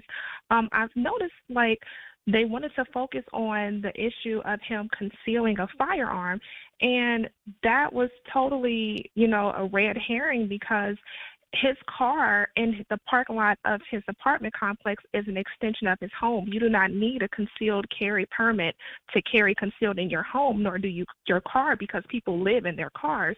But also, too, the parking lot in that immediate area surrounding his apartment is known as curtilage. And for officers to make to approach that area, they need a warrant. They can't just walk up and look through your windows or violate the curtilage. The Supreme Court already defined curtilage, and that's part of the Fourth Amendment and your protections where a warrant is needed. Also, the officer making contact with him, that was consensual. His first words out of his mouth is, "How you doing? Do you live here?" That's consensual contact, not Officer Rayner, you're being detained. So it was consensual contact, meaning that Mr. Wallace had the right to end that contact at any time, which he did. Because the officer further put his hands on him, he was assaulting him, and he was protecting himself from further assault. And I'm so glad that he was able to put in there that he has security guard training, because he was able to see the officer going for his belt. Why would you go for anything on your belt if you're simply making consensual contact with a citizen? He was not investigating a crime or nothing, and that goes to show if he was coming out on a directed patrol in that apartment complex, he would have marked out with dispatch as he turned onto the property, which he didn't. or he would have made contact with dispatch as he exited his vehicle that he'll be out speaking to one. He did none of that. Officer Rayner killed himself because he had rookie courage. He violated all tactical approaches, all policy, and his Fourth Amendment constitutional right. He killed his damn self, and that's why nobody was able to find him after he got himself shot. So I really hope that the defense team for Mr. Wallace appeal this. I would definitely be contributing more towards his defense fund because this still was not right. This was a violation on him on all accounts. And I well, thank you make a very good point, tonight. Taisha. And we all know that, you're very well versed about your Second Amendment rights. So you make a very good point that I didn't touch on there earlier, which is you are correct. The Supreme Court has held that your car is an extension of your home, or at least state precedent has. I'm from Louisiana, and in Louisiana, we have always held that your car is an extension of your home. In Florida, it's the same thing. So we've always held that. But once again, and that's how you know you're dealing with white supremacy and kangaroo courtism, all of a sudden we don't know what concealed is. All of a sudden we don't know what concealed carry is. We don't know what private property is. This is amazing that all of a sudden now we don't know whether your car is an extension of your home. Hell, in this case, we don't know if your home is private property or not. So in other words, while you're in this court with us, it's whatever we say it is. And yeah, well, whatever you need to tell yourself to convict him, we going with that. That's literally what they were sitting up here saying, because there wasn't a single thing that they told that jury that they're going to stand by in another case. They're building or at least they're finished with the Aston Martin building down there in downtown Miami. Could you imagine telling Aston Martin, by the way, we don't know if this is private property or not? How would Aston Martin be able to rent or sell a single unit in that building if you tell them that in the state of Florida, we are unclear whether or not your parking lot is private property? We're unclear about that. How could you get anyone to build anything there when you told them, oh yeah, by the Othal Wallace case, we have set the precedent that we're not sure if this is private property. Keep on building. Well, they would stop the building right where it was. They would stop right where they were and say, whoa, till we get that part figured out, we're not going to put another dime into this. Because if we cannot ensure the integrity of the property, then what exactly are we selling these people? Now, that's the crazy part about it. But in America, this is what it means to be black in America. Complete insanity when you walk into court. Kangaroo courtism everywhere, the year 2023. And the crazy part about this is what happened to Othal, and he had a defense. He was able to get his defense. He had one. Think about the folks who don't. If he had to have a public defender, at best he would have gotten life. If Othal Wallace had only been able to get a public defender, at best he would have had life. Take a look at what he had to go through just to get his rights upheld, with the prosecution knowing the whole time. Folks, you're dealing with a situation where they're trying to convict an innocent person. The prosecutors know the laws and they know everything else. We're not trying to convict a guilty person. We're trying to convict an innocent one. Welcome to America. I'll let you have the last word. I can tell you exactly how they know that this was private property. Apartment complexes and like clubs and shopping centers, when they don't have their own security, they hire off-duty police officers to come and patrol. That's how you know it's private property. And they're just doing these red herrings to keep the jury confused, but the jury's asking questions. But again, I hope, and I'm not a praying woman, but I hope that they appeal this, because this is not right. He should be on his way home to be with his family. So I will continue to support, and I will continue to support until our brother comes home, because like someone said, that could have been any of us. B1. B1 Sisters, thank you very much for giving us a call here tonight. Let me get caller from area code 323. You're on live with the Black Channel. What's your name? Where you calling from? Yeah, how you doing, Jason? This is Sean from California. All right, Sean, from where at in California? Inglewood. All right, Sean from Inglewood, up to no good. What's on your mind? Yes, sir. Yeah, man. I just want to give love to the family out there, you know what I mean, that supported all the content creators that show love and, you know what I mean, broadcasted and, you know, brought attention, you know what I mean. We got to keep up the hard work. It's a steady fight, you know what I mean. But one thing that I experienced, you know what I mean, in my trial was the jury instructions. In my trial, they altered the jury instructions illegally. And I was able to prove that with no training or nothing and figured it out and learned legalese, you know, behind walls, taught myself and studied the law and fought my appeal, you know what I mean? But, yeah, they changed, they be messing with them jury instructions. So, you know what I mean? Whoever listening out there, when you filing for that appeal, check them jury instructions because that's one slick tactic that nobody be talking about. When cases get overturned, I never heard nobody mention jury instructions. My case was a precedent case in California, you know what I mean? And they refused to pay me for it, you know what I mean, because it was a precedent case. But they've been doing this to us for ages. So, you know what I mean? If that can help any.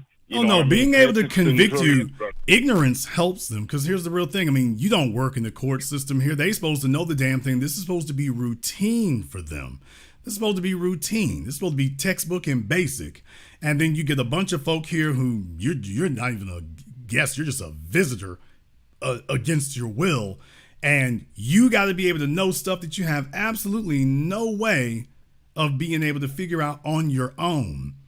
So what they're showing you is that, yeah, we're under no obligation to protect your constitutional rights.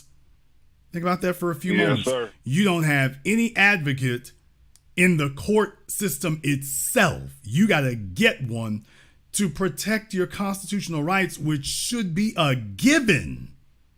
Without that, we don't have a society. We don't have one. If you don't have those basic protections, then what you have is a free-for-all. What you have is survival of the fittest and rule of the strongest. You got Mad Max. That's what Mad Max is. Mad Max is you don't have civil rights. There's no constitution. It's who's ever strong enough to take what you got. They're the ones who make the rules. So an idea like that where the jury is not given proper instructions and the defendant has got to go, because once you get convicted, man, and the money dry up, you don't have anybody looking at that for you. Y'all remember Freeway Rick had to do the same thing. Freeway Rick had to look at the laws and go find out. We're talking about the feds went after him, and Freeway Rick had to figure out on his own that they really didn't have a case against him. This is after he got convicted. After he gets convicted, it's like, wait a minute, this is improper right here. You can't do that. Yeah, we experience that all the damn time, brother. If I open up the phone lines to every black male who's experienced that, we'd have it all damn day, myself included. I know what it's like to have folks sitting up here stretching out a case for 2 years against you. 2 years, knowing full well that you don't have any evidence, there's nothing to support it, just hoping that they were literally hoping I was going to run out of money. That was the only thing the prosecutors were hoping on, is hopefully he'll run out of the ability to defend himself or get hit by a tour bus or something, because it wasn't that you thought you had evidence against me. Even my lawyer said that they're hoping that your circumstances will change because the evidence isn't going to. Now that's what we're dealing with right now. Where they would just take you to court, all these brothers getting held in jail for 5 and 6 years before they even go to trial, 10 years before they even go to trial. They're just hoping that the process breaks you. This is not the law. This is anarchy. This is tyranny. I'll let you have the last word. Yes, sir. You're right. You know what I mean? And it's just, they think that we're ignorant, you know what I mean? And a lot of us don't, take control of our case. Because, see, that's the thing. You can't leave it in the lawyer's hand. You got to learn your knowledge yourself. That's your life. You got to fight for it. And they lying and tricking us out of it. You know what I mean? So we got to pay attention. And, you know what I mean? Our family got to step up, and friends, you know what I mean, to help us figure these things out. You know what I mean? Because it's a fight. And, you know what I mean? It's not a fair fight. You know what I mean? So they taking us out. You know what I mean? But we got to stick together. And, hopefully this can help some type of way. Stay strong. I appreciate it, brother. Thank you very much for giving us a call tonight. Let me get caller from area code 380. You're on live with the Black Channel. What's your name? Where you calling from? Yeah, my name is Ivan James. I'm calling from Columbus, Ohio. Ivan from Columbus. What's on your mind? Yes, sir. I'm going to say what Mr. Wallace saw, and deeply what he saw was death. This man, he had to take him out, or he's going to take him out. Now, I'm 68 years of age, and I know how these cops work. They're all the way around the world. And what I'm just saying is this, Brother Floyd, he's laying in this coffin right now. So is Breonna Taylor. Where was the cries for her when that man shot inside her place like that and killed a woman? I think she was asleep. I can go on and on about it, but where's the justice for her? Now, Mr. Wallace, he's been dealing with those cops down there for a mighty long time. He knows how they tactics is, and everybody's trying to come up off of a black person, and get, with the Proud Boys, so they can talk about it over coffee and donuts or what they did. But Mr. Wallace, he was different. He saw death, and he did what he's supposed to do. That's right. You do, because you only live one time, my brother. I appreciate what you guys do and what y'all talking about today. And I just want to say it should be more brothers, people like that, like you guys. I want to go off the cuff. I heard you ask about Roland Martin. Roland Martin, Stephen A. Smith, Hakeem Jeffries, and basically the entire NBA, like LeBron James, D. Wade, Steve Curry. All these guys are bootlicking coons, okay? And I won't have the time to spend one nickel to see them play. Now, I want to react this about the case about the gentleman, because what it was is that they were trying to build. They had offered him a plea bargain, and he didn't take it. So they say we're gonna just hang him. And that's what's going on, because I know how they do behind the scenes. Would you take this? Would you take that? And he's saying, no, I ain't did nothing wrong. I defended myself. Now, in regard, sir, when you see death, you react. I don't want nobody to kill me. He had no clue what that man was going to do to him. Well, so, you make a very good point. When they give you a plea bargain, like I say, we saw it happen with Tory Lanez. You see it happen all the time. When they give you a plea bargain, if you don't take the plea bargain, they mean to make an example of you. And the problem with that is that innocent or guilty, they intend to make an example of you. So in his case, they were like, look here, you can take life in prison or you can take death, whichever one. It's like, okay, that's not a damn choice there, especially when you're innocent. Right. Thank you very much for giving us a call here tonight. Let me give a big shout out here in the chat room to Black Medic. Thank you very much for your support. We appreciate your support of tonight's program, and to everyone who has contributed to support tonight's program here tonight, thank you very much as well. We appreciate that. Call from area code 832. You're on live with the Black Channel. What's your name? Where you calling from? Yeah, Jason. I'm Black Ice from Houston, Texas. Actually, I'm from Louisiana. Black Ice, what's on your mind? Yes, sir. I called in. Actually, I got in the chat earlier. Man, there's something going on with me in Houston, man. These people at Memorial Hermann Children's Hospital. Slow down. Okay, sir. Slow down. You have speakers going on behind you, first of all. So you need to turn your speakers off. Second of all here. Yes, sir. I don't want folks to just call up and be saying things at random. So that would be a bit of a situation right there. So apparently, apparently you're saying there's an issue, but that's not what my platform does. So there are things I would have to vet. I understand. There are things I'd have to vet before that happens. So first and foremost, have you contacted a lawyer, and B, authorities? Those are just two yes or no questions. Yes, sir. So you've retained an attorney. Yes, sir. I haven't retained an attorney because I can't afford one. Okay. I'm fighting a big monster with this hospital that I'm fighting. Sir, all right, sir. That's a yes or no question. So without me knowing the details of it and everything and being able to confirm the details, because all of that is very, very important. I can't support nor not support something without me knowing exactly what it is. So the next order of business there, that would be something in particular, especially if it's a case like that. So that would be the next thing. I'd have to have more details about that. So I don't want to turn up, if I let everybody who calls in saying, hey, I got a case that I want to sit up here and broadcast, I would literally have nothing but that happening every week. So that's the reason why I want to make sure I regulate that. I would have literally nothing but that going on. And y'all have seen there's been a bunch of crazy folk who've called me up. One more thing, brother, they kidnapped me and they murdered my mama and everything else. And that's all it would be. So I cannot allow that to occur. But however, if you do have a situation that has happened there, the first thing is whether or not we've done our due diligence. I'm not here to advise you about that. But if we got something as serious as kidnapping and all this stuff here going on, that should be something that should be there should be some evidence that you can show people that backs up, hey, this is what occurred, as opposed to, well, here's my version of the story. So simple yes or no, not an explanation. Simple yes or no. Do you have physical evidence of any kind that substantiates your claim? Yes. Okay. Physical evidence such as what? I mean, well,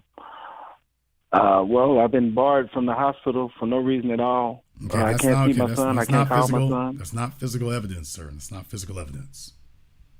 So you're saying that somebody's been kidnapped, but you're also saying that the person is alive and well. Yes, sir. Okay. So it sounds okay, sir. It sounds like you're the father. Where's the mother? The mother is non-custodial. Okay. Is there anybody other than you who's been allowed to see this child? No, sir. Okay. Well, certainly it sounds like an issue for child and family services then, if you're being denied access to see your own child. That usually doesn't happen unless there's something else going on. The hospital called CPS behind my back when I disagreed with them doing surgery on my son. Okay. Once again, like I say, that would be the next thing right there, is whether that's reasonable or unreasonable. Under these circumstances, that would be hard for me to say. I definitely would like to see, if before I could say one thing or the other, I'd have to know exactly what the details are of that. And I don't have time to go into that necessarily. But the hospital has no reason to want to, quote, kidnap your son. That doesn't make a lot of sense. They don't have a reason for that. Well, they did surgery without they did surgery on my son against my will, my word. They did it anyway. I told them I did not want my son to have skin graft surgery. They did it anyway. Okay. Well, and I have full custody over my son. Okay. And it wasn't a life or death matter. It wasn't life or death. Okay. I asked them that before. Right, sir. Before they. Okay. What you have then is a personal injury case. That's what you have there. Also, as far as the hospital keeping your son, well, yeah, that would be, what do they call it? Unlawful imprisonment. So, but it doesn't sound like that's the case. It sounds like what you just said is the hospital contacted Child Protective Services and they have gotten together and made the determination not to allow you at the hospital. Now, that's what it sounds like. You didn't say that before, but because the hospital can't do that. Sounds like they got a government. Yes, sir, they have that. It sounds like they got it. It sounds like they got it. Okay, sir. It sounds like a government. Sir, we're not going to talk over the host, so calm yourself. Yes, sir. It sounds like Child Protective Services has gotten involved, and that is their legal basis for barring you from the hospital. Otherwise, you're right. It would be kidnapping. But if the hospital were kidnapping your son, you'd have everybody out there in handcuffs, and this would have to be a very, very valuable baby to do something like that. So it sounds more like something else has happened. CPS was contacted, and they made that determination. The hospital can't do that unilaterally on their own. The liability would be staggering. You literally would own the whole building. Okay. They did it. Okay, but sir, I don't think they did it alone. So it sounds like they got... I can prove it though, Jason. It sounds like they got I'm together. from Louisiana just like you are. Okay. Congratulations, sir. Let's hear it for the boot. Yes, sir. Sounds like they got together with a government agency and that's what's going. So I'm telling you, you have to deal with that. Wow. Child Protective Services, if your child's been kidnapped, a social worker will very easily be able to walk up there and say, hey, you cannot take this child away. The hospital cannot take away your parental rights. Child Protective Services can, but not the hospital. But don't they have to go through court to take my parental rights? No, sir. I haven't been to court or anything. Sir. No. Child Protective Services can say that you are a danger to the child, and that would be the first step of precluding for a court hearing. Then you'd have to go to court for that. So no, sir, that's a misconception. Yeah. I have been to court. If a social a social worker has determined that you are a threat to the child, then they don't have, this doesn't require police or anything else. That's why they're social workers. They have the ability to do that. Okay, the only thing I did though is told them I didn't want them to do surgery on my son. Sir, that's the only thing I did. Okay, sir, there is obviously far more to it than that. Because if all you did was say you didn't want them to do surgery on your son, that would be one thing. Wow. Although the real question is, how did your son get to the hospital to be eligible for surgery in the first place? Okay, well, he was in the backyard and he was trying to kill some wasps, and he used gas and he kind of burnt himself. So I took him by ambulance to the hospital myself. All right.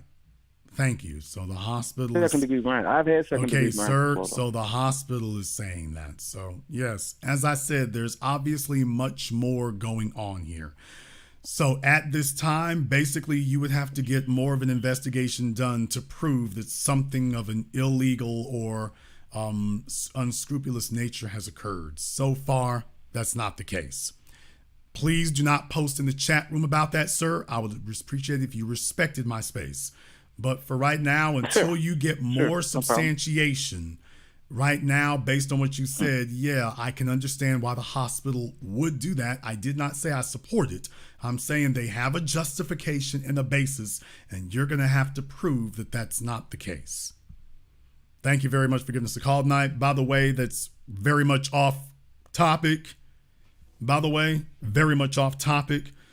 So, but yeah, obviously something occurred. But back on topic here, let me get caller from area code 330. You're on live with the Black Channel. What's your name? Where you calling from? Turn off your speakers, folks. What is going on with folks out here not knowing how to turn their speakers off? I don't have a speaker. Okay. That's not a speaker. Caller from area code 707. You're on live with the Black Channel. What's your name? Where you calling from? Another L for you niggers. Choke on that Jew dick, bitch. Fuck. Well, it sounds like another mentally disturbed individual. By the way, although this will be a little bit different here because we certainly want to make sure we find out who they are. And even if they're using a third-party burner number, it's attached to a real one, by the way. Although in the meantime, we certainly do hope they get some help here. But yes, Leopold the Nutcase, by the way, please understand, folks, that even burner numbers are attached to real numbers. So let's go ahead and see if we're going to go ahead and see if we can have some fun with telecommunications. Some folks think that they can hide that, but by the way, that's not the case. It'll be interesting to see who he is. Caller from area code 662, you're on live with the Black Channel. What's your name? Where you calling from? Uninvited guest, Verona, Mississippi. All right, uninvited guest, what's on your mind? I would just want to see where I need to try to donate. Hello. Okay, you wanted to see what you would have to do to donate. You mean? I want to try to donate, try to help the brother out. Okay. Well, we'll go ahead and have my mods go ahead and post the link to his support page there. So go ahead and watch in the chat room, and you'll be able to go ahead and see that. Thank you very much for giving us a call tonight. We appreciate it. Let me get caller from area code 504. You're on live with the Black Channel. What's your name? Where you calling from? Good evening, Brother Jason. This is G from New Orleans. G from New Orleans. What's on your mind, brother? Hey, brother. I had a question, and forgive me, I'm just trying to follow. But when Brother Wallace, when the incident happened with Othal Wallace, was he in a public area? Was he in his apartment when the officer came there? Exactly. I'm just trying to follow the facts because it's not clear what happened. Okay. Well, he was in the parking lot of the apartment. Was who he was. He was in the parking lot in front of his apartment. So that's where he was. The parking lot in front of his unit. Okay, and the officer just happened to come up to him to see what he was up to. Well, not really, because the officer comes up to him and asks him, "Do you live? Hey, talk to you for a moment. You live here?" Right. And okay. Yeah, that's what happened there. So that's what we talk about. He was not in touch with his dispatcher. He didn't tell them where he was. He didn't say that he was on patrol. He was not on patrol in the area. He did not let the dispatcher or anybody else know what he was doing there. Nobody knew. Right. So that's why I played the video of even the detective on the stand talking about when he was asked, what was the reason that Officer Rayner was there? I have no idea. Okay, so y'all are trying to put him in prison and trying to execute him, and you literally said, I don't know why the officer walked up on him, which basically means whatever it was, he had a good reason. Whatever it was, you haven't even substantiated that he was there on official police business. Correct, and you don't have to talk. And here's the thing. Just because an officer says, I want to talk to you, you're not required by law to talk to anybody. That's the Fifth Amendment. You have a right not to incriminate yourself. Now, different states, like you and I, we live in Louisiana. We are a stop and identify state, which means if the officer reasonably believes that you committed a crime, or a crime has been committed, they can ask you for your ID. Yes. Now, I'm not aware of Florida's laws, and I don't want to say the wrong thing, but the bottom line is that if Wallace didn't want to talk to the officers and ask questions, he didn't have to. If there was no suspicion of any crime that was committed, just hanging in your parking lot is not enough for an officer to come up to you and try to arrest you. But here's the real issue, though. Okay, the real issue is that being unlawfully detained. Are you required to submit to being unlawfully detained? The whole point of stating why it is that you want to detain this person is this establishes whether or not this is a lawful detainment or not. So this goes to a deeper, more fundamental question. Do the police have the right to unlawfully detain you? Because none of us have a problem with the police lawfully detaining someone. If somebody stole our car, somebody finds, a big black Escalade out there, I would certainly want them to say something. Nobody has a problem with a lawful detainment. Our problem is this was the very textbook definition of an unlawful detainment. Are you still required to physically submit when you're being unlawfully detained? Now, that's the question that this case really addresses. That's why the jury asked that. Do you need a reason to detain someone? Nope, we don't need a reason. Obviously, the jury disagreed with that. The idea that you do not have to state why the person's being detained. By definition, what you're saying is we can unlawfully detain you and that's legal. At some point, you have to say, no, that's neither right, just, nor legal. Yeah. And what the jury determined was they came with a manslaughter and back with a manslaughter, which is a responsive verdict to first degree and second degree murder. Now, with that was in a sense a victory because they took the death penalty off the table. Plus, they also have to do a pretrial determination, especially if you, from what I'm reading, in a case like this, his attorneys have requested that because they say when a person has not previously been convicted of a felony, the DOC can put together a report looking at the background and aspects of a life which would take place, the judge would consider in part of the sentencing. And my understanding is manslaughter can carry possibly at maximum 30 years. But, I'm hoping he gets less than that, obviously, with the circumstances. And these officers go around fishing for something just because they see a black man in a car or looking suspicious. I've seen officers in videos stopping a man while he was picking up trash, Jason. I'm not lying. He was picking up trash, and the officer escalated it to the point where, and he's on a college campus, he gave the man his ID. The officers were actually trying to get other police officers to come there and say the man's holding a dangerous weapon. He's carrying a bucket and a clamper, for goodness sakes. They're insane. Well, what they're trying to establish is that they don't have to do that. They don't have to do that. Whatever they say at the time that they do it, that's what's legal. That's the law. When the cop rolls up on you, whatever he says, that's the law, unless it's a black police officer detaining a white person, in which case we'll double check him to make sure he's following the rules. But for black people, it is to condition you that it's a giant plantation and that your responsibility is simply to comply with whatever's being said. Here's the other problem that we run into. You've had a whole bunch of ambush killings going on out here. And every time that black folk have something going on, next thing you know, here comes some police showing up and start gunning people down. Now, there's the real problem. And I'm letting you all know about the Othal Wallace case here. My brothers and sisters around the country, keep your eyes and your ears open. I've told you, every time white supremacy takes an L, they try to jump up and go take somebody out. Folks, keep your eyes and your ears open. When white supremacy takes an L, remember after Mobile, Alabama, when they take an L, all of a sudden, they start going around looking for soft targets. Mobile, Alabama happens. Next thing you know, mass shooting in Jacksonville. In Jacksonville, Florida. So the culture is definitely there. The precedent is definitely set.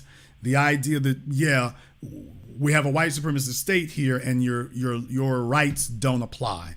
So I'm telling everybody, it goes deeper than just, it goes deeper than just was it a legitimate stop or something. It goes deeper than that. Deeper than that. I want folks to understand what you're really looking at there.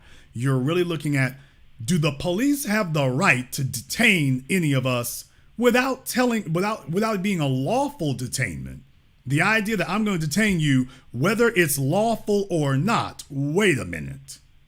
Nobody has a problem with a lawful detainment. Every single sensible person should have a problem with an unlawful one.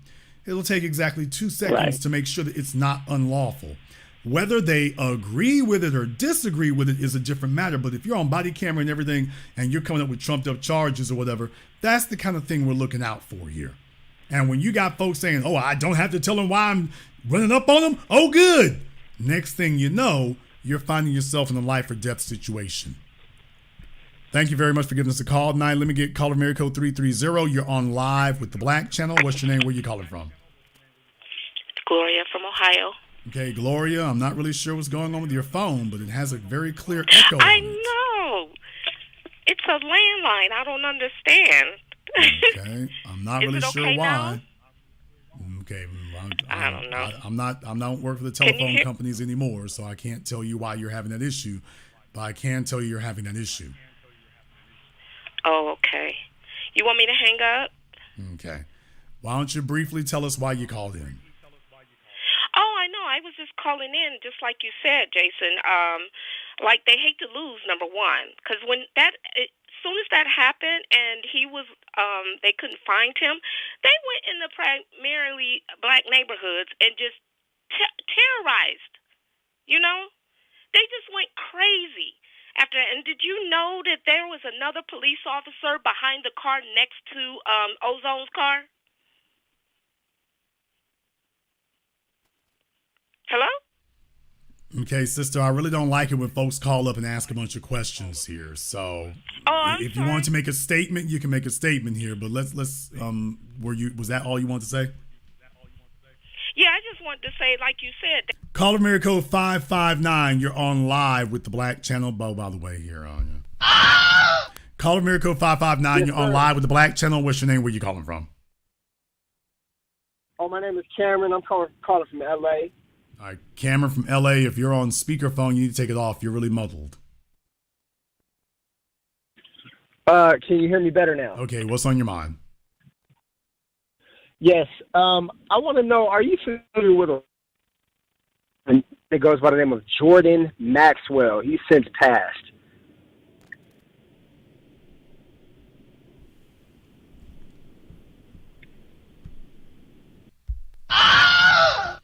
Folks, when you're given an opportunity to call in, let me just tell you here, I don't care whose program you listen to before mine. I really don't care how they run theirs.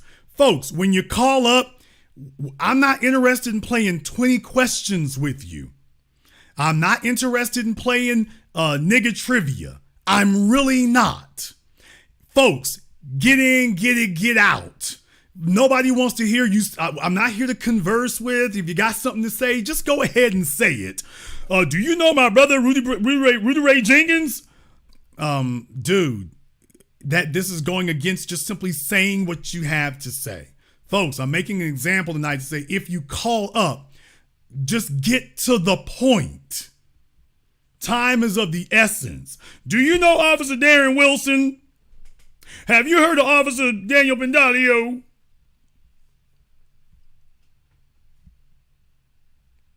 Folks, let's get to the point here. Time is of the essence.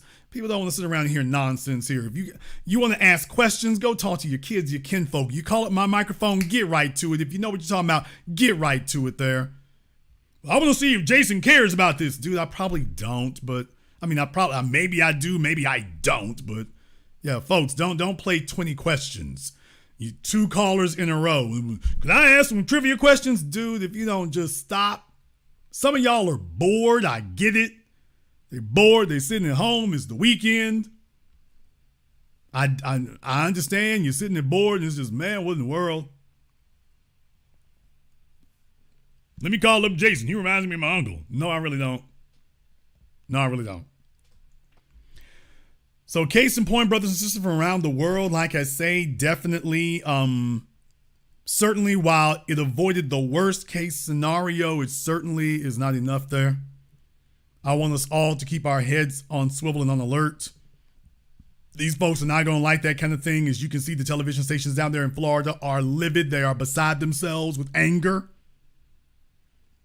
And that's why we got to keep our eyes and ears open. This is just the beginning of us being on code as a group. Folk who are on code as a group, move as a group. Folks who move as a group make things happen.